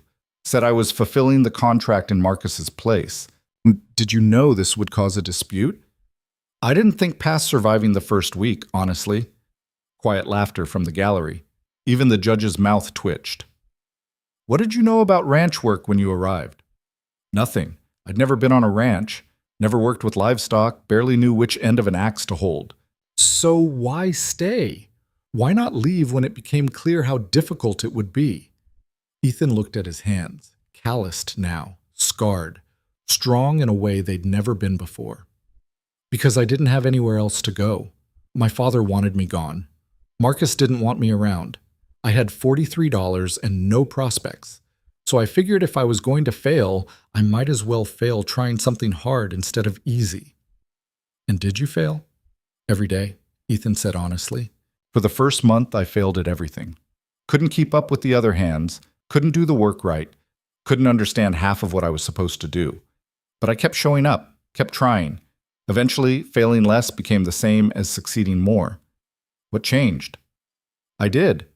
The mountain doesn't care who you were. It only cares who you're willing to become. Ethan met Ria's eyes across the courtroom. I became someone who could handle it. Not perfectly, but enough. Hartwick nodded. Thank you. Your witness. Whitmore stood and his expression was almost pitying. Mr. Hale, you testified you had no experience, no skills, no qualifications, that you failed constantly. Does that sound like someone qualified to be a ranch partner? No, it sounds like someone learning to be one. Learning, on Miss Calloway's time, with her resources, at her expense. Isn't that more of a burden than a partnership? I pulled my weight, maybe not as well as someone experienced, but I contributed. Did you?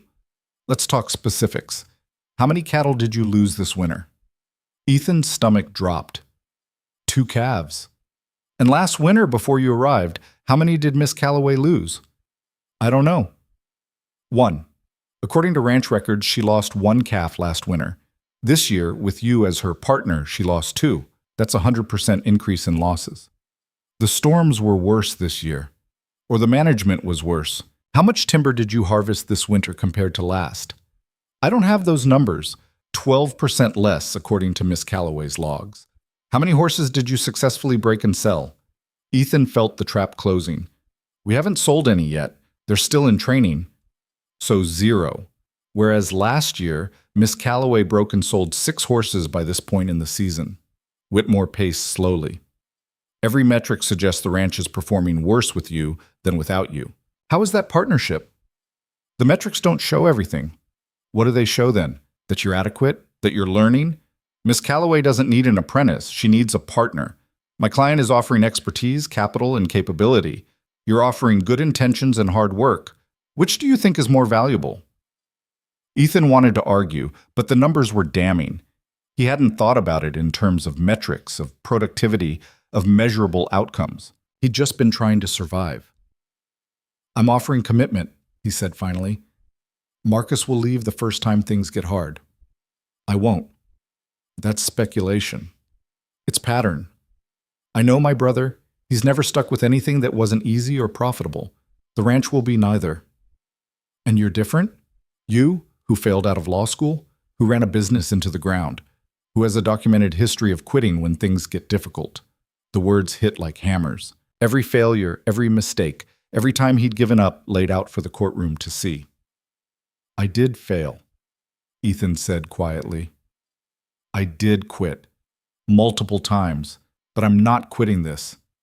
How can you be sure? Because for the first time in my life, I'm not trying to be someone I'm not.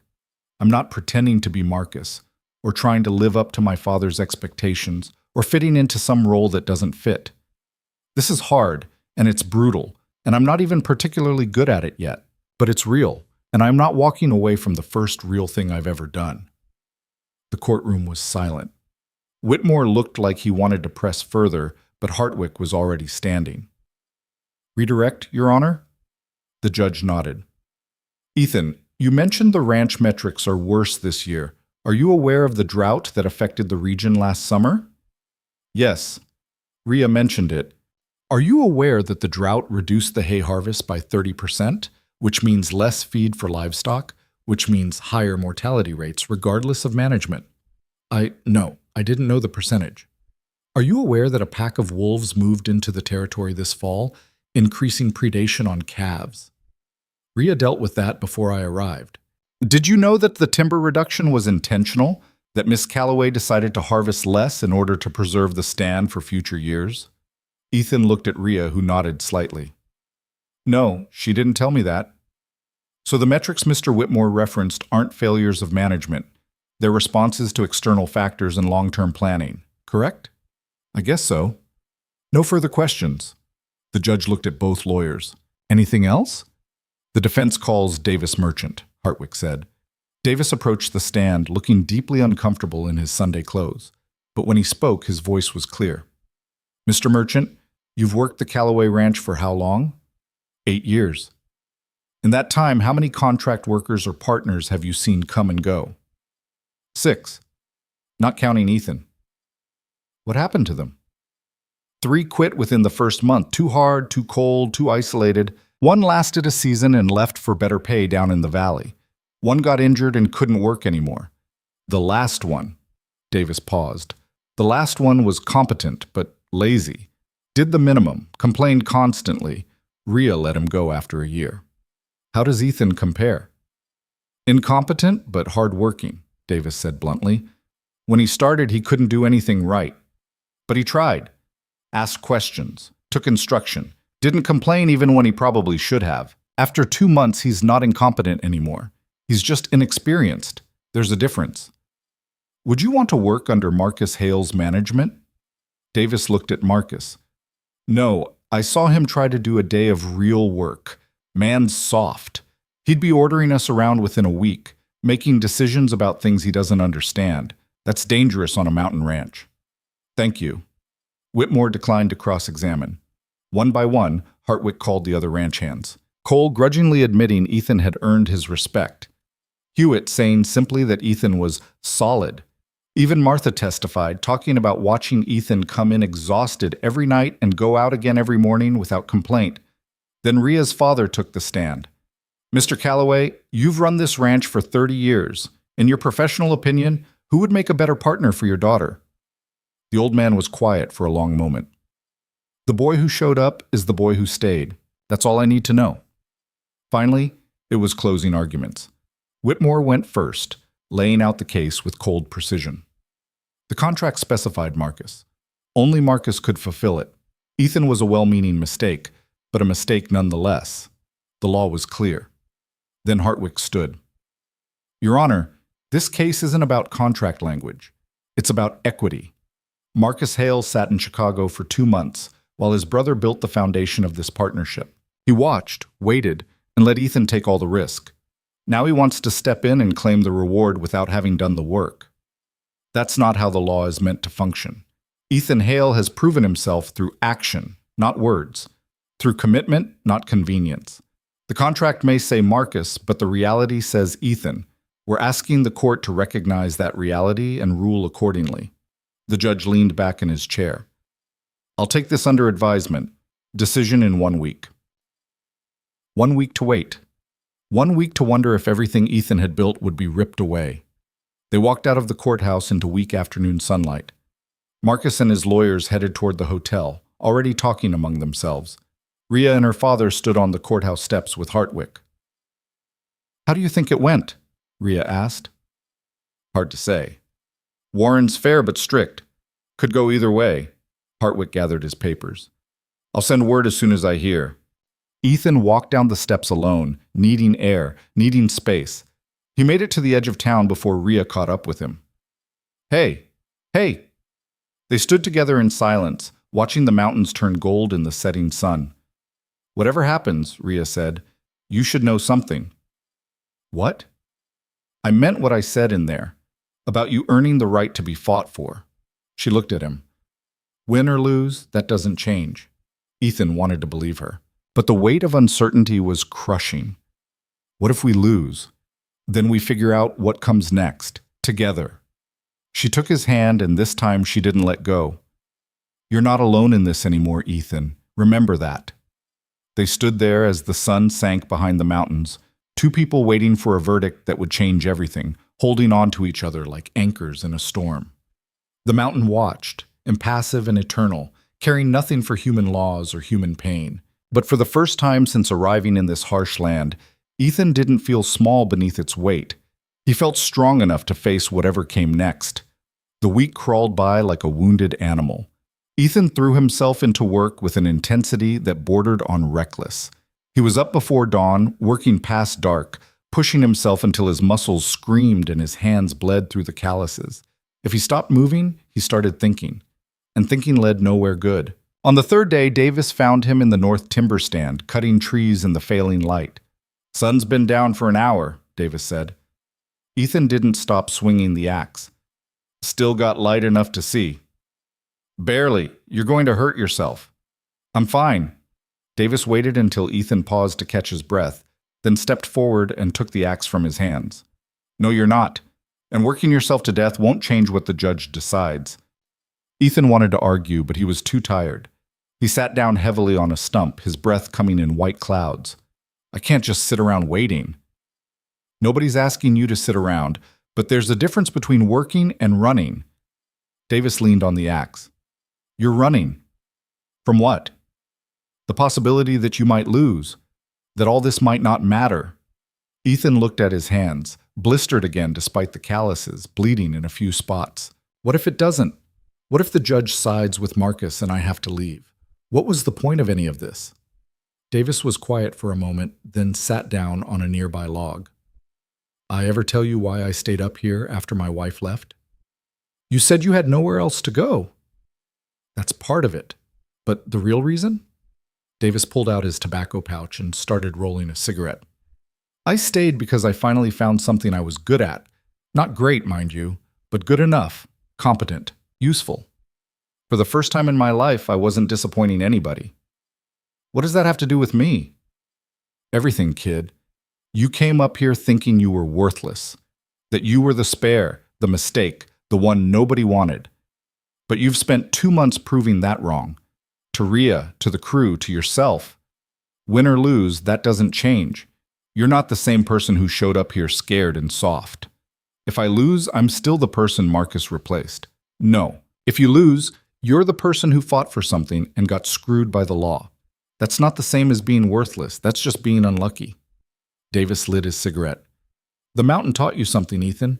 Don't forget it just because some judge in a warm office makes a ruling. They walked back to the ranch in darkness, following the trail by memory and moonlight. When they reached the main yard, lamplight glowed in the kitchen windows.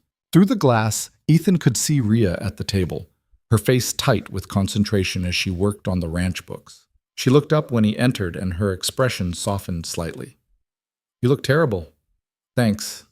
There's stew on the stove. Eat." He ate standing up, too tired to sit. Rhea watched him for a moment, then set down her pencil. "Davis told you to stop working yourself to death, didn't he?" "Something like that." "Good. Because I need you functional, not broken." She closed her ledger.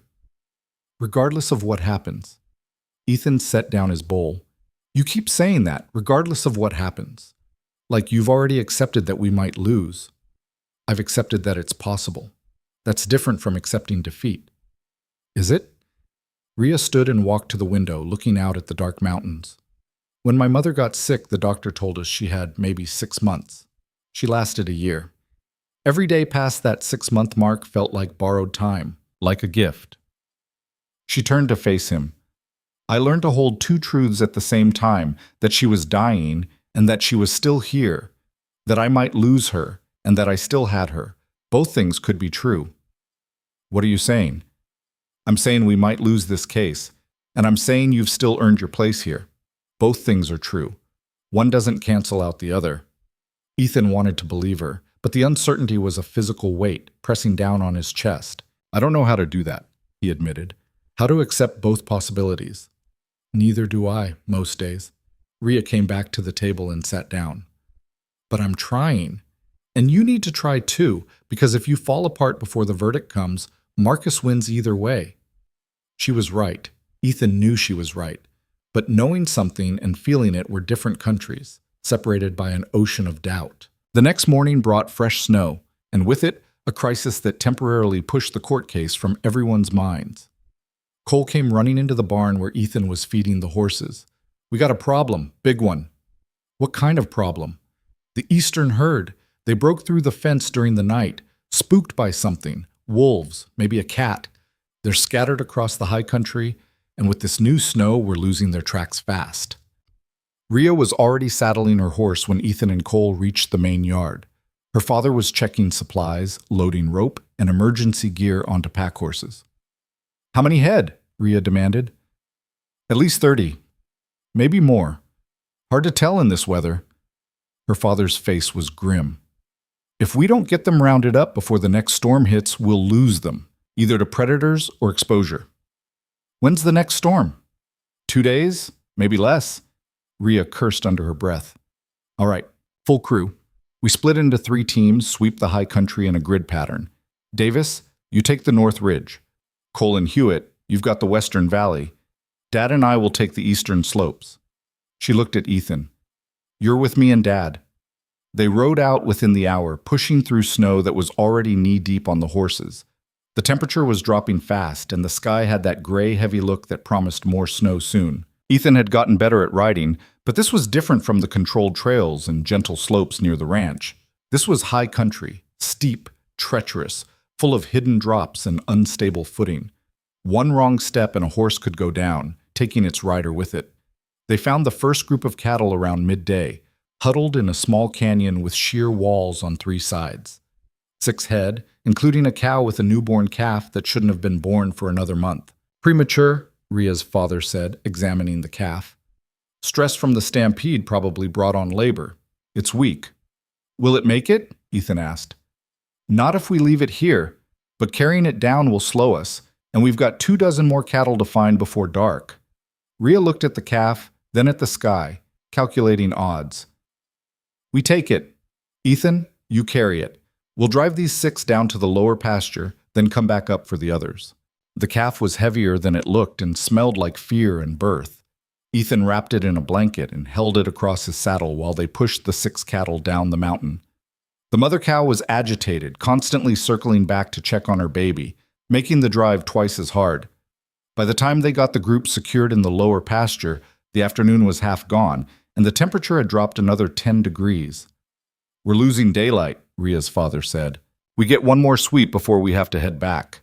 They found another group, 8 head this time, scattered across a steep slope that made Ethan's stomach clench just looking at it. The cattle were nervous, wild-eyed, ready to bolt at any sudden movement. "Slow and steady," Rhea instructed. "We spook them on this slope, and they'll run straight off the cliff. Ethan, you come in from the left. Dad, take the right. I'll push from behind, nice and easy." What followed was an hour of the most intense focus Ethan had ever experienced. Every step mattered. Every movement had to be calculated. The horses sensed the danger and moved with careful precision, while the cattle shifted and stamped, always one wrong move away from panic. Halfway through the drive, one of the younger steers broke. It charged straight toward the cliff edge, and Ethan reacted without thinking. He spurred his horse forward, cutting off the steer's path, forcing it to turn. The steer wheeled away from the edge but crashed into Ethan's horse. The mare stumbled, her front legs going out from under her on the icy slope. Ethan felt himself falling and kicked free of the stirrups. He hit the ground hard, sliding several feet down the slope before grabbing onto a jutting rock. Above him, his horse scrambled for purchase, finally getting her legs under her and scrambling back to safer ground. The steer, spooked by the collision, ran straight back toward the herd instead of off the cliff. "Ethan!" Rhea was off her horse in seconds, sliding down to where he clung to the rock. "You hurt?" "Don't think so." Everything hurt, but nothing felt broken. "Just bruised." That was either the bravest or stupidest thing I've seen all week. "Can it be both?" She laughed despite herself and helped him climb back up to where the horses waited. His mare was shaken but unharmed, and somehow, miraculously, all 8 cattle were still together. They got them down as the sun touched the horizon, painting the snow in shades of orange and pink. Cole and Hewitt had found another 12 head. Davis had rounded up 6 more. That left at least 4 still missing, possibly more. "We can't search in the dark," Rhea's father said as they gathered in the barn to count. "We'll go out again at first light." But first light brought the storm. It hit hard and fast, the kind of blizzard that turned the world into a white void. Visibility dropped to arm's length. The wind screamed like something alive. Going out in this would be suicide. They spent the day doing what work they could inside the barns and outbuildings, but the missing cattle weighed on everyone's mind. 4 head, maybe more, trapped somewhere in the high country with no shelter and no way to find their way down. "They might make it," Cole said, but nobody believed him. On the second day of the storm, Ethan was in the barn checking on the premature calf when he heard it. A sound barely audible over the wind, something that might have been a cow bellowing. He stepped outside into the whiteout, trying to locate the direction. There it was again, closer this time. A cow, definitely, somewhere in the storm. Ethan grabbed a rope and started walking toward the sound. The wind tried to push him over. The snow stung his face like thrown gravel. He could barely see his own feet, but he kept following that sound. He found her about 200 yards from the barn, one of the missing cows stumbling through the snow with another premature calf struggling to keep up. The cow was trying to make it to shelter, driven by the instinct to protect her baby, but she was disoriented and exhausted. Ethan got a rope around her neck and started leading her back, or at least what he thought was back. In the whiteout, direction became meaningless. He could only trust that he'd walked mostly straight, and that retracing his steps would lead to the barn. 10 minutes passed. 20. The cold was vicious, cutting through his layers. The calf stumbled and fell, and Ethan picked it up, carrying it while leading the mother cow through the storm. When he finally saw the dark shape of the barn emerging from the white, the relief nearly dropped him. He got the cow inside, settled the calf in warm hay, and only then realized he was shaking uncontrollably from cold and adrenaline. Davis found him there, sitting on a hay bale trying to get feeling back in his fingers. "You're out of your mind," Davis said. "Going out in that storm." "Heard the cow. Couldn't leave her. Could have gotten lost, could have frozen, could have died. But I didn't." Davis shook his head, but he was smiling slightly. "No, you didn't. And you saved 2 more head. Rhea's going to have words with you about the risk, but she'll be grateful for the save." She was both. When the storm finally broke the next day, and Ethan told her what he'd done, Rhea looked at him with an expression caught between fury and admiration. "That was reckless." "I know. You could have died." "I know that too. Don't do it again." If I hear another cow in a storm, I'm going after it. You know I am. Rhea stared at him for a long moment, then shook her head. You're impossible. Learned from the best. The faintest smile touched her lips. Fair enough. They found 2 of the remaining missing cattle the next day, frozen in a ravine. The last one turned up alive 3 days later, having somehow found shelter in a cave and waited out the storm. All told, they'd lost 2 head, better than it could have been, worse than they'd hoped. On the 5th day after the hearing, Marcus showed up at the ranch again.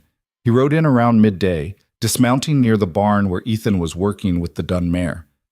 The horse had finally started to trust him, letting him touch her without flinching, and they'd been making progress on accepting a saddle. Still playing with the horses? Marcus called. Some things never change. Ethan didn't respond, just kept working. The mare's ears flicked nervously at Marcus's voice, and Ethan laid a calming hand on her neck. Marcus leaned against the fence. You know, I almost admire you. The way you keep fighting, even though you know you're going to lose. It's pathetic, but there's a certain tragic nobility to it. What do you want, Marcus? To talk. Brother to brother. Marcus's smile was sharp. Off the record. We have nothing to talk about. I think we do. Because here's the thing, Ethan. You don't have to lose everything. Marcus pulled an envelope from his coat. I talked to Father. He's willing to make you an offer. $5,000 cash to walk away. No contest, no fight, just take the money and go. Ethan's hand stilled on the mare's neck. $5,000 was more money than he'd ever had at once.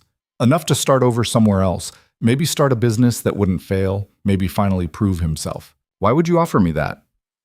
Because a long court battle is expensive and annoying. Because I'd rather start my partnership with Rhea on good terms, not after dragging her through litigation. Marcus held out the envelope. Take it. Use it to build something that actually suits you. This life, he gestured at the ranch. It's not yours. You're trying to be someone you're not.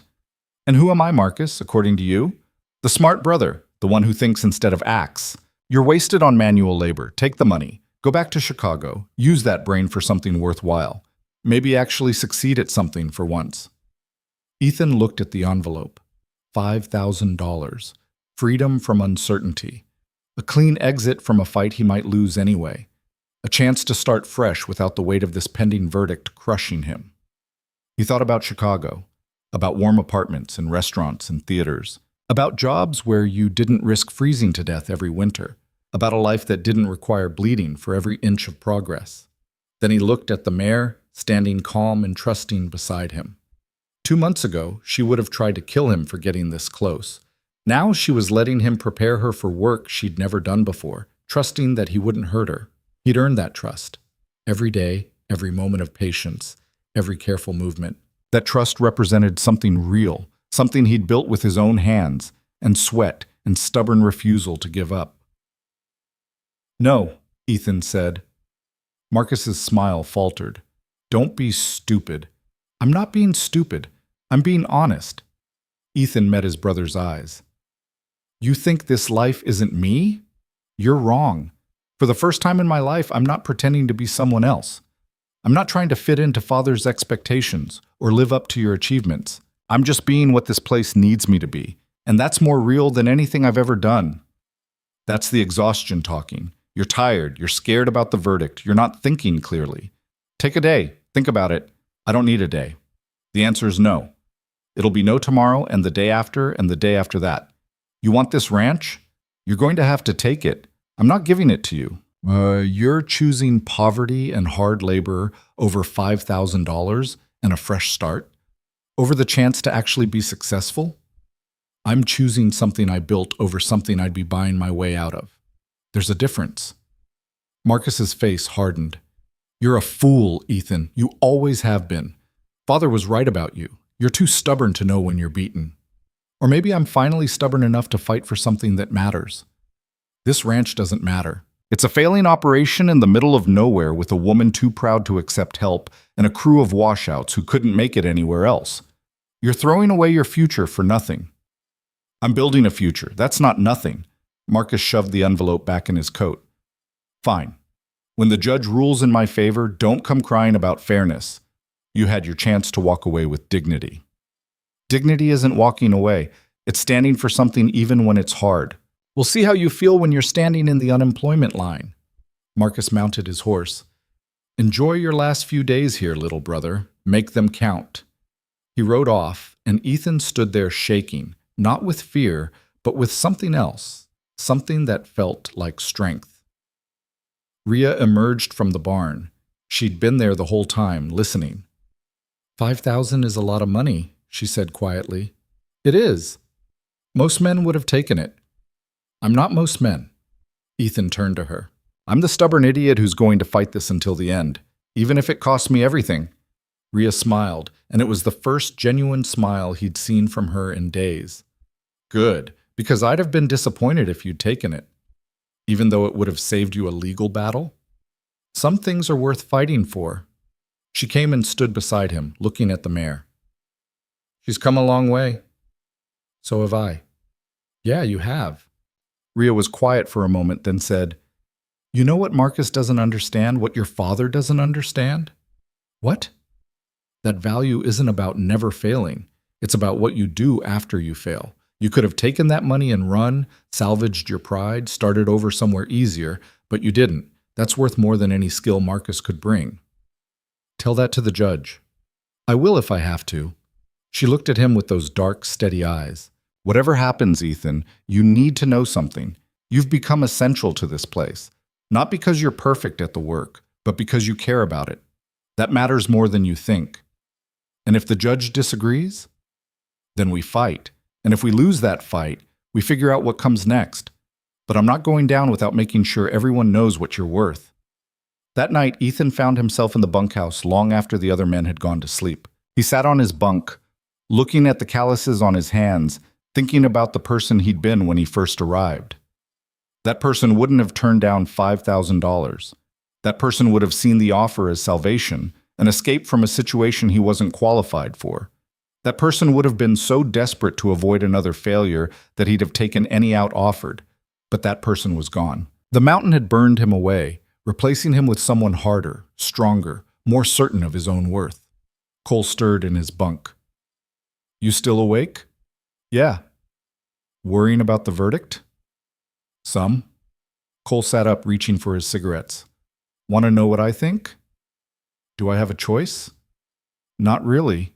Cole lit up, the flare of the match briefly illuminating his scarred face. "I think you're going to lose the legal case. Contract law is pretty clear. Marcus is the named party." Ethan's stomach dropped. "Thanks for the encouragement." "Wasn't finished. I think you'll lose the legal case, and I think Rhea's going to lose her mind when it happens. She'll fight it, probably end up in a worse legal mess than before." Cole took a drag. "But I also think you'll both figure it out, because that's what you do. You keep figuring it out." "You have a lot of faith for someone who told me I wasn't worth fighting for a few weeks ago." "I was wrong about that. Happens sometimes." Cole smiled slightly. "You grew on me, like a fungus but less irritating." High praise. "Best you're going to get from me." Cole lay back down. "Get some sleep, Ethan. Whatever happens tomorrow or the next day, you'll need your strength." But sleep didn't come easy. Ethan lay there listening to the wind, thinking about everything that had led him to this moment. The rejection from his family, the long journey west, the harsh welcome, the brutal work, the slowly earned respect. Rhea's hand in his after the hearing, her promise that he wasn't alone. He'd built something here. Not perfectly, not smoothly, but built it nonetheless. And regardless of what some judge decided, that building had changed him into someone worth being. The verdict came on the 7th day. The messenger arrived just after dawn, handing a sealed letter to Rhea. She opened it with hands that only trembled slightly, read it once, then read it again. "Well?" her father demanded. Rhea looked up, and her face was unreadable. "The judge wants to see us, today, 2 o'clock. "That's not a verdict," Ethan said. "No, it's not." They made the ride to Millerton in tense silence.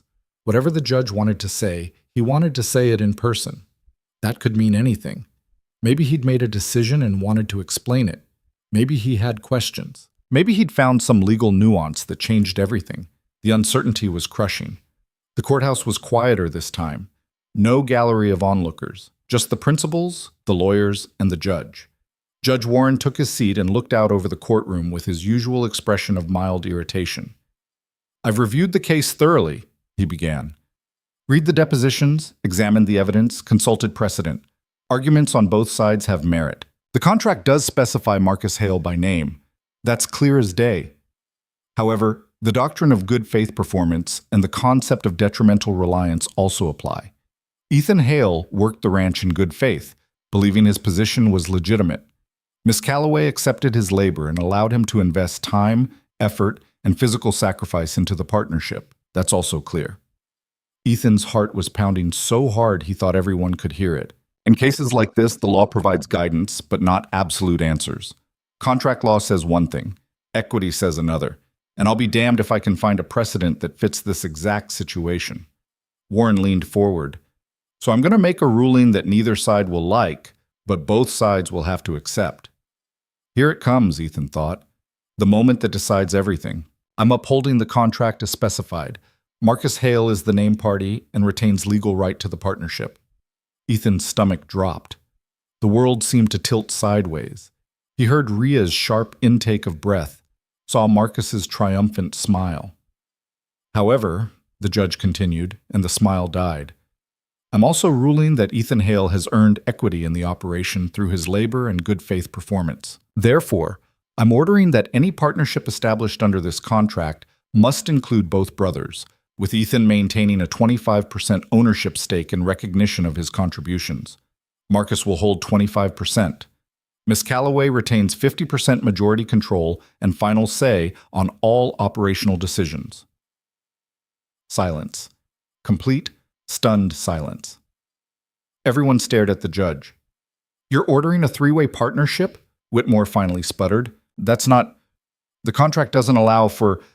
Your Honor, this is unprecedented. The contract allows for whatever this court says it allows for, Counselor. Miss Calloway needs a working partner. She got one in Ethan. If Marcus wants to claim his position, he can do so, but not at Ethan's expense. They'll share the partnership percentage." Warren looked at Marcus. "You'll split what was meant for one partner, 75 to 25 in Marcus's favor since he is the named party. Miss Calloway retains majority control and final say on all decisions. That's my ruling." "Your Honor," Marcus started, "unless you'd prefer I void the contract entirely and leave all of you to start from scratch?" Warren's tone made it clear this wasn't a real option. "You'd be facing months of litigation with no guaranteed outcome. This is a compromise. Take it or leave it." Ria stood slowly. "Your Honor, if I may, Miss Calloway, this is my ruling. You wanted to keep Ethan's contributions recognized. They're recognized. You're bound by contract to accept Marcus. That binding stands. But you maintain control. It's the best outcome you're going to get from this court." "That's not what I was going to say." Ria's voice was steady, but there was steel underneath. "I was going to say I reject the contract entirely." Every head in the courtroom turned toward her. Even the judge looked surprised. "You what?" "I reject it. The contract, the partnership, the whole arrangement. I'm formally voiding the agreement under the mutual consent clause. I don't consent to this partnership. Not to Marcus, not to a forced three-way arrangement, not to any of it." "Ria," her father started, alarm in his voice. "You can't do that," Whitmore said, standing quickly. "The contract is legally binding. The contract requires mutual consent for the partnership to proceed. I don't consent. Not to Marcus, not to being forced into an arrangement I never agreed to." Ria looked directly at the judge. "You said, I maintain final say on decisions. This is my decision. The contract is void." Warren leaned back, studying her with those sharp old eyes. "You understand this means you lose any legal claim Marcus might bring for breach? You'll be vulnerable to a lawsuit that could bankrupt you." "Let him sue. I'll take my chances in court rather than be forced into a partnership with someone I don't trust." Marcus was on his feet. "You can't be serious. You'll lose everything. The ranch, your livelihood, any hope of financial stability. You're throwing it all away because of some misplaced loyalty to my incompetent brother?" "I'm throwing away a contract that was flawed from the start," Ria shot back. "I was trying to buy security, but you can't buy partnership. You have to build it. And Ethan and I built something real these past months, something that doesn't need a contract to hold it together." This is insane, Whitmore said. Your Honor, she can't just unilaterally void a binding contract. Actually, she can, Hartwick interjected, standing. The original contract includes a mutual consent clause for the partnership to continue past the initial trial period. We're still within that trial period. If Miss Calloway doesn't consent to continuing, the contract dissolves. It's right there in Section 7, Paragraph 3. Whitmore grabbed his copy of the contract and flipped through it frantically. His face went pale when he found the clause. That clause was meant for after the trial period. It says, at any point during or after, counselor, read your own contract. Hartwick looked at the judge. Miss Calloway is within her legal rights to dissolve this arrangement. Warren examined his own copy of the contract, then nodded slowly. He's right, the language is clear. Miss Calloway, you're certain about this. Once you void the contract, there's no going back. I'm certain. And you understand you're exposing yourself to potential litigation? Marcus Hale could sue for breach, for damages, for any number of things? I understand completely, and I'll defend against any lawsuit he wants to bring, but I won't be forced into a partnership I don't want. Marcus's face was dark with fury. You're making a massive mistake. I'll sue you for everything. Breach of contract, fraud, emotional damages, loss of opportunity. My lawyers will bury you in court for years. You'll lose the ranch just paying legal fees. Then I'll lose it fighting for what I believe in. Better that than keeping it under terms I can't live with. Rhea turned to Ethan, and her eyes softened slightly. But I'm making a new offer. Right here, right now, in front of this court. Ethan Hale, I'm offering you a 50-50 partnership in the Calloway Ranch. Equal ownership, equal say, equal work, equal risk. No marriage contract, no legal binding beyond a standard business partnership. Just two people who've earned each other's trust working together to build something worth keeping. What do you say? The courtroom erupted. Whitmore was shouting about legal procedure and precedent. Marcus was demanding the judge intervene. Warren was banging his gavel, calling for order. Her father was trying to get Rhea's attention, probably to tell her she was insane. But Ethan only heard Rhea's voice, asking him the question he'd never expected, offering him not a contract or an obligation, but a choice, a real choice, made freely between equals. I say yes, he said, and his voice cut through the chaos like a bell. Yes, I accept. Rhea smiled, a real smile, wide and genuine and fierce. Then it's done. We're partners. Warren banged his gavel harder. Order! Everyone sit down and shut up! When the room finally quieted, he looked at Rhea with something that might have been respect. Miss Calloway, you're certain about this? You're voiding a contract that could have brought you capital, resources, and an experienced partner in favor of an equal partnership with a man who's been here less than 3 months? I'm absolutely certain. Ethan's proven himself. Marcus hasn't. The choice is easy. And you, Mr. Ethan Hale? You understand you're accepting equal responsibility for a financially struggling ranch in one of the harshest environments in the territory, that you'll be liable for half the debts, half the losses, half the risk? I understand, Ethan said, and I accept it anyway. Warren looked between them, then at Marcus, then back to his paperwork. All right, let's make this official. Miss Calloway, you're invoking the mutual consent clause to void the existing contract with Marcus Hale? I am. Mr. Ethan Hale, you're accepting a 50-50 partnership offer from Miss Calloway with all the rights, responsibilities, and liabilities that entails? I am. Then the existing contract is dissolved as of this moment. Mr. Hartwick, draft up the new partnership agreement. I'll witness it. He looked at Marcus. Unless you want to contest this in court? Spend months and thousands of dollars fighting for something she clearly doesn't want you to have? Marcus's jaw worked. He looked at Ethan with pure hatred, then at Rhea with something more complex, maybe wounded pride, maybe genuine anger at being rejected. This is ridiculous, he said finally. You're both fools. You deserve each other and the poverty that's coming. He looked at Whitmore. File whatever paperwork we need to protect my interests. Sue for breach, sue for damages, I don't care. Make it expensive for them. Mr. Hale, Warren said, his voice taking on a warning tone, before you commit to litigation, you might want to consider the facts. Miss Calloway invoked a legitimate contract clause. You'll have a hard time proving breach when she followed the letter of the agreement. And suing for emotional damages or loss of opportunity? That's a stretch even the best lawyer would struggle with. You'd be throwing good money after bad. I don't care about the money. I care about principle. Principle is expensive and rarely satisfying.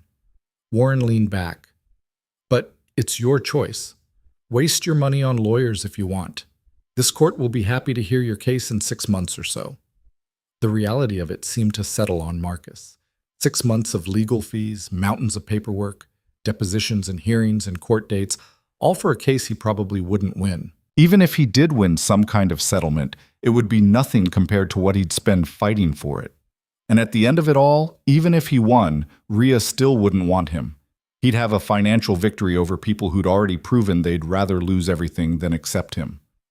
No, Marcus said finally, the word bitter as poison. I'm done with this backwater circus.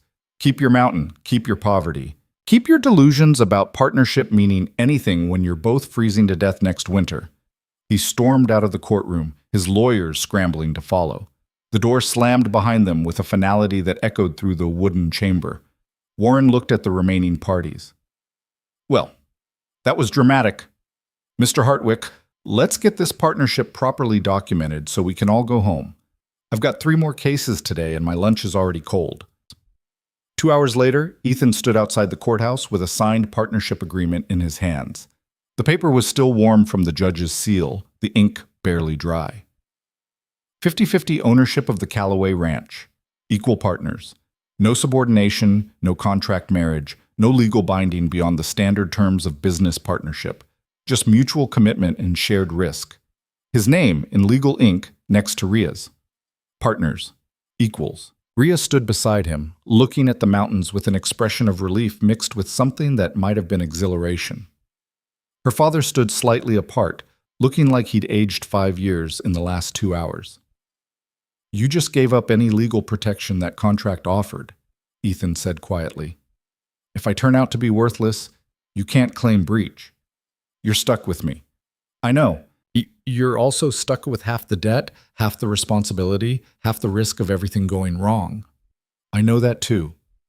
And you trust me enough to do this anyway? To literally bet the ranch on me? Rhea looked at him, and her eyes were clear and certain. You've been proving yourself trustworthy for 3 months. You turned down $5,000 to stay and fight. You risked your life in a blizzard to save 2 head of cattle. You've bled for this place and never asked for anything except the chance to keep doing it. I think I've got enough evidence. Ethan looked at the paper in his hands, then at Rhea. Why? Really? Why risk everything like this? She was quiet for a moment, choosing her words carefully. Because the contract was wrong from the start.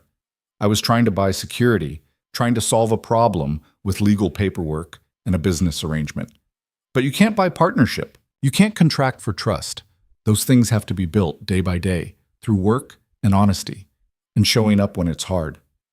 And we built something real these past months, Ethan, something that doesn't need a contract to hold it together. But surely there were safer ways to... Safe isn't always right, and right isn't always safe. Rhea turned to face him fully. You gave up $5,000 to stay here. Seemed only fair I give up something too. You gave up legal protection, financial security, and potentially a partner with more experience and resources. I gave up a fantasy. Marcus was never going to be a real partner. He was going to be an owner who expected me to do all the work while he took credit for the success. You're different. You show up, you work, you don't expect praise or special treatment. That's worth more than any amount of capital Marcus could have brought. Her father finally spoke up. You're both insane. You realize that, right? You just threw away a legally binding contract for a handshake and good intentions. It's more than a handshake, Dad. It's a legal partnership agreement. Same difference. No marriage binding, no long-term commitment, just a piece of paper that either of you can walk away from if things get hard. That's the point, Rhea said. If either of us wants out, we can leave. There's no trap, no obligation beyond what we choose to honor. We're staying because we want to, not because we're forced to. That makes it stronger, not weaker. Her father looked at Ethan. You planning to stay? Or is this just until something better comes along? Ethan met the old man's eyes. I'm staying. For as long as Rhea will have me. For as long as the mountain will let me. This is home now. Home, her father snorted. Home is a place that kills you half the year and barely tolerates you the other half. Exactly, Ethan said. And I'm staying anyway. Something shifted in the old man's expression. Maybe not approval, but acknowledgement. All right then, let's get back to the ranch. We've got work waiting. They rode back to Coldridge through the afternoon, the mountains standing eternal around them. Ethan kept touching the partnership agreement in his pocket, making sure it was real, making sure this wasn't some exhaustion-induced dream. When they reached the ranch, the crew was waiting in the yard. Word had traveled fast. Some messenger or curious townsperson had ridden ahead with news of the dramatic courtroom scene. So, Cole asked as they dismounted, what happened? We voided the contract, Rhea said. Ethan's my partner now. 50-50 split. Anyone have a problem with that? Davis grinned. About damn time. No problem here, Hewitt added.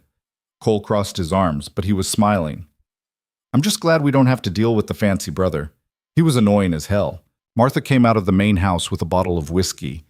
I've been saving this for something worth celebrating. Figured today qualified. They gathered on the porch as the sun set, passing the bottle around.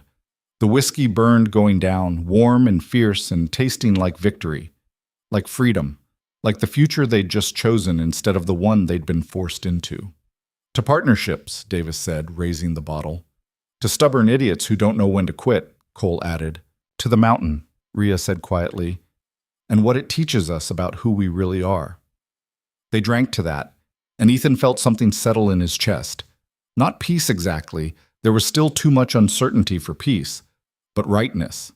The sense that he was exactly where he was supposed to be, doing exactly what he was supposed to be doing, with exactly the people he was supposed to be doing it with. Later, after the crew had dispersed and the ranch settled into evening quiet, Ethan found himself in the barn with the dun mare. She nickered when she saw him, coming over to the fence without hesitation. He climbed into the pen and she let him approach, let him run his hands over her neck, let him just stand with her in the gathering darkness. We made it, he told her quietly. Both of us. Nobody wanted us at first, but we proved them wrong. The mare just breathed, warm and solid and real. Living proof that impossible things could happen if you were patient enough, stubborn enough, willing enough to bleed for them. Footsteps behind him. Rhea climbed the fence and sat on the top rail, watching him work with the horse. You know we're going to have to work twice as hard now, she said. Being equal partners means equal responsibility. No more learning curve excuses. I know. And winter's only half over. We've got months of brutal weather ahead. More storms, more losses, more days where everything feels impossible. I know that too. And the financial situation is tight, really tight. We're going to have to be creative just to make it through to spring without going bankrupt. Rhea. What? I know all of it. The work, the risk, the debt, the uncertainty. I know we might fail. I know this might all fall apart. And I'm still here. She was quiet for a moment. Then, yeah, you are. They sat in comfortable silence, watching the mare move around the pen. The animal that had wanted to kill Ethan 3 months ago now trusted him completely. Proof that impossible things could happen if you were patient enough, stubborn enough, willing enough to bleed for them. My mother would have liked you, Rhea said suddenly. She always said the mountain didn't care about where you came from, only where you were willing to go. Sounds like a smart woman. She was. Tough as nails, but kind in ways that mattered. She taught me that strength isn't about never breaking. It's about what you build after you break.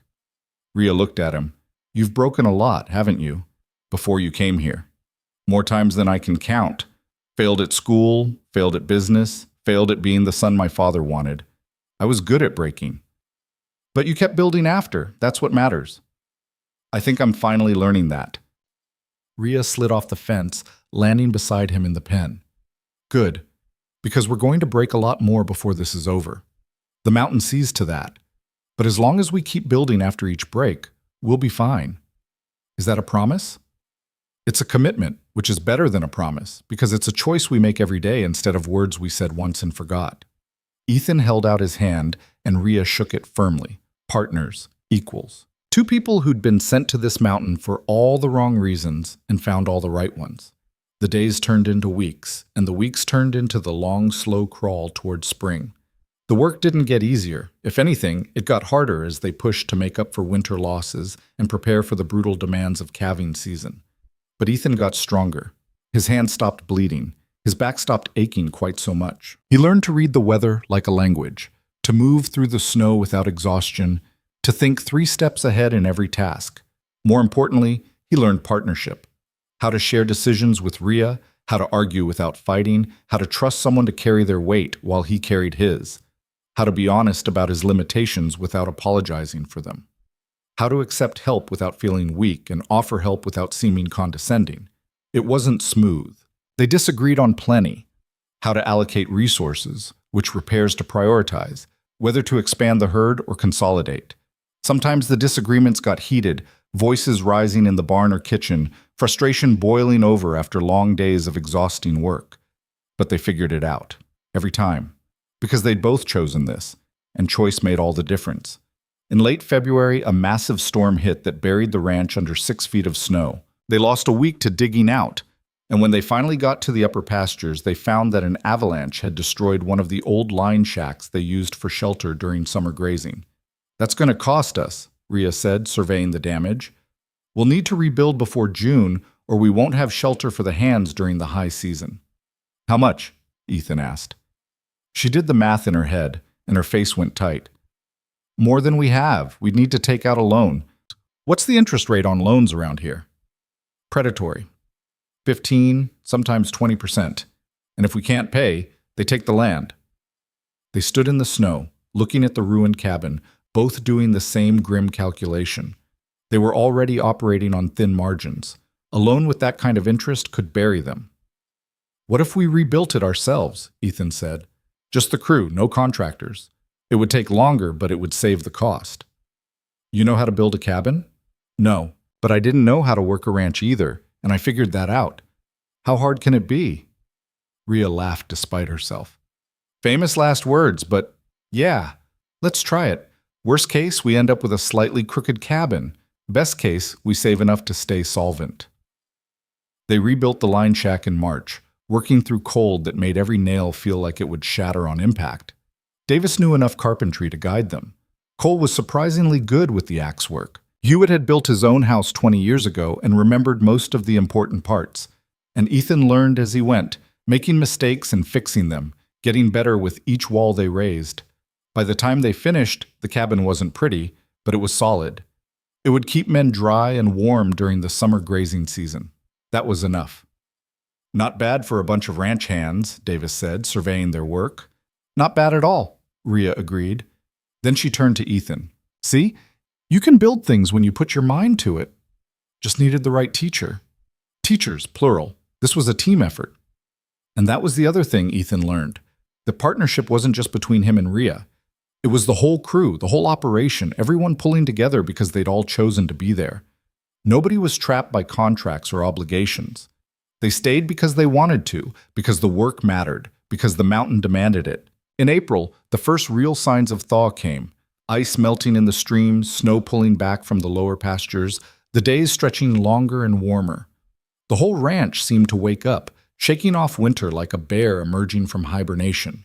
Calving season hit hard and fast. 23 cows dropped calves in a 2-week span, and every birth required attention. Some went smooth, the calves slipping out healthy and strong. Others required help, pulling calves, dealing with breech births. One terrifying night where they lost both a cow and her calf despite everything they tried. Ethan learned to deliver calves, his hands wrist deep in blood and fluid, pulling new life into the world with a combination of strength and gentle care. It was brutal and beautiful and exhausting, and by the end of calving season, he understood the ranch in a way he never had before.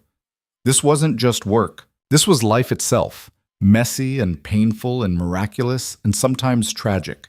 Every calf that survived was a victory. Every loss was a wound, and you carried both with you, the joy and the grief mixed together into something complex and real. 21 healthy calves, Rhea said when it was finally over.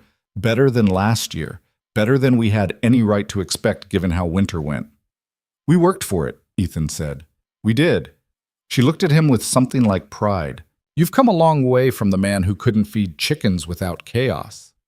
Had good teachers. Had good motivation. Nothing teaches you faster than knowing failure means you lose everything. They were standing in the barn at sunset, exhausted and filthy and satisfied in a bone-deep way that Ethan had never experienced before. He looked at his hands, scarred now, permanently calloused, strong in a way they'd never been. These were the hands of someone who'd built something, who'd chosen something difficult and followed through, who'd proven themselves day after day until the proving became less important than the doing. "Rhea," he said, "can I ask you something? Depends on the question. Why did you really void that contract? The real reason, not the one you told the judge." She was quiet for a long moment, looking out at the mountains turning gold in the setting sun.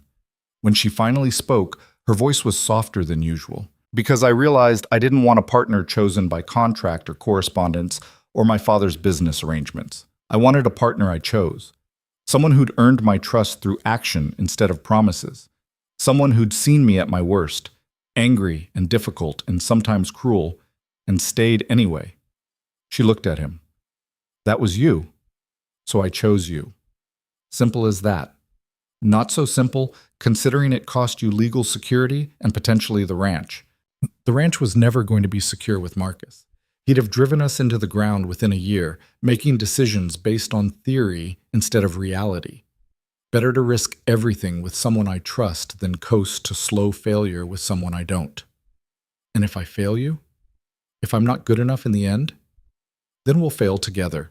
And at least it'll be honest failure, not the slow death of compromised principles."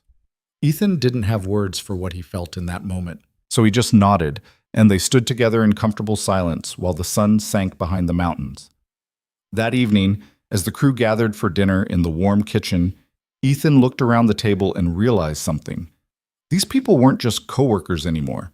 They were family. Not the family you're born into. That family had rejected him, sent him away, tried to buy him out of his own life. But the family you choose, the family you build through shared struggle and mutual respect, and the kind of loyalty that only comes from bleeding together. "Got an announcement," Rhea said suddenly, standing up. Everyone looked at her. "The books came back from the accountant. We're not just solvent, we're actually slightly ahead compared to last year. Not by much, but enough to matter." Cheers around the table. Cole pounded the surface. Davis grinned. Even Hewitt looked pleased. "Couldn't have done it without everyone at this table," Rhea continued.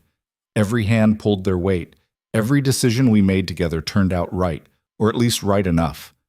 We worked as a team, and it paid off." She raised her glass. "To the crew, to the mountain, to another year of not dying." They drank to that, and the laughter was genuine and warm. Later, after the dishes were cleared and most of the crew had headed to the bunkhouse, Rhea pulled Ethan aside. "Walk with me." They walked out to the round pen where the horses stood in the twilight. The dun mare came over immediately when she saw Ethan, nosing his pockets for the apple she knew he usually carried. He'd brought one, of course. He always did now. "She's ready," Rhea said, watching the mare take the apple from Ethan's hand. "Ready to work, I mean. You've trained her well." "We trained her. I just did what you taught me." "You did more than that. You understood her in a way most people never bother to. Saw her as an individual, not just a tool." Rhea leaned against the fence. "That's a rare skill, being able to see what's actually there instead of what you expect to see. Mountain taught me that too. You can't survive up here if you're living in illusions." "No, you can't." Rhea was quiet for a moment.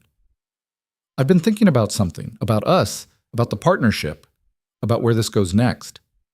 Ethan's heart rate picked up. "Okay, we're good business partners. The ranch is doing better than it has in years. The crew respects you. The work is getting done. All of that is solid." She paused, choosing her words carefully. "But I'm wondering if you'd want more than just a business partnership." "What do you mean?" "I mean marriage. Actual marriage, not the contract kind.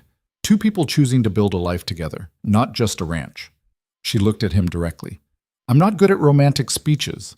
I'm not going to promise you easy or perfect or any of the things people usually promise.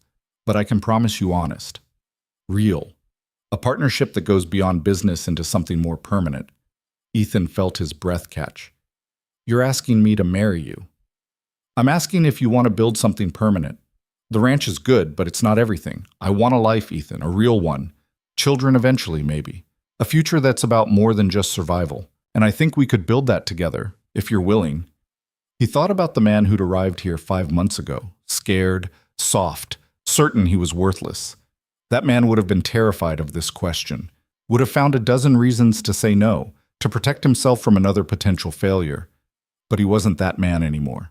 The mountain had burned that person away, replacing him with someone stronger, someone capable of accepting both risk and reward. Someone who understood that the best things in life weren't the safe bets, but the choices you made with your whole heart.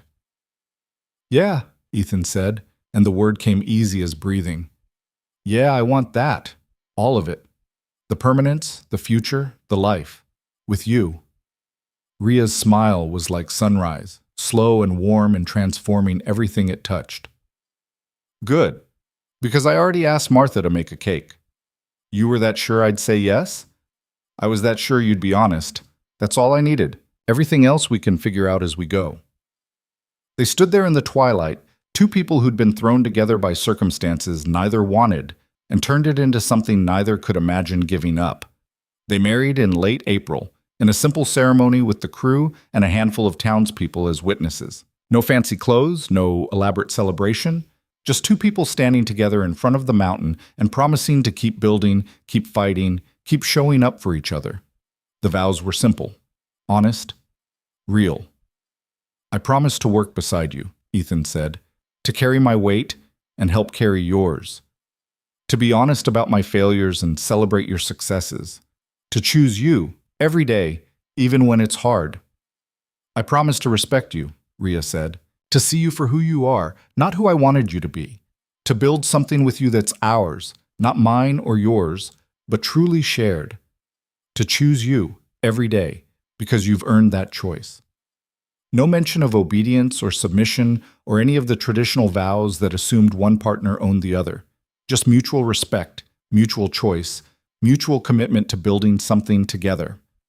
When it was done and they were officially married, the celebration was simple but genuine. Food and drink and music from a fiddle player Cole knew.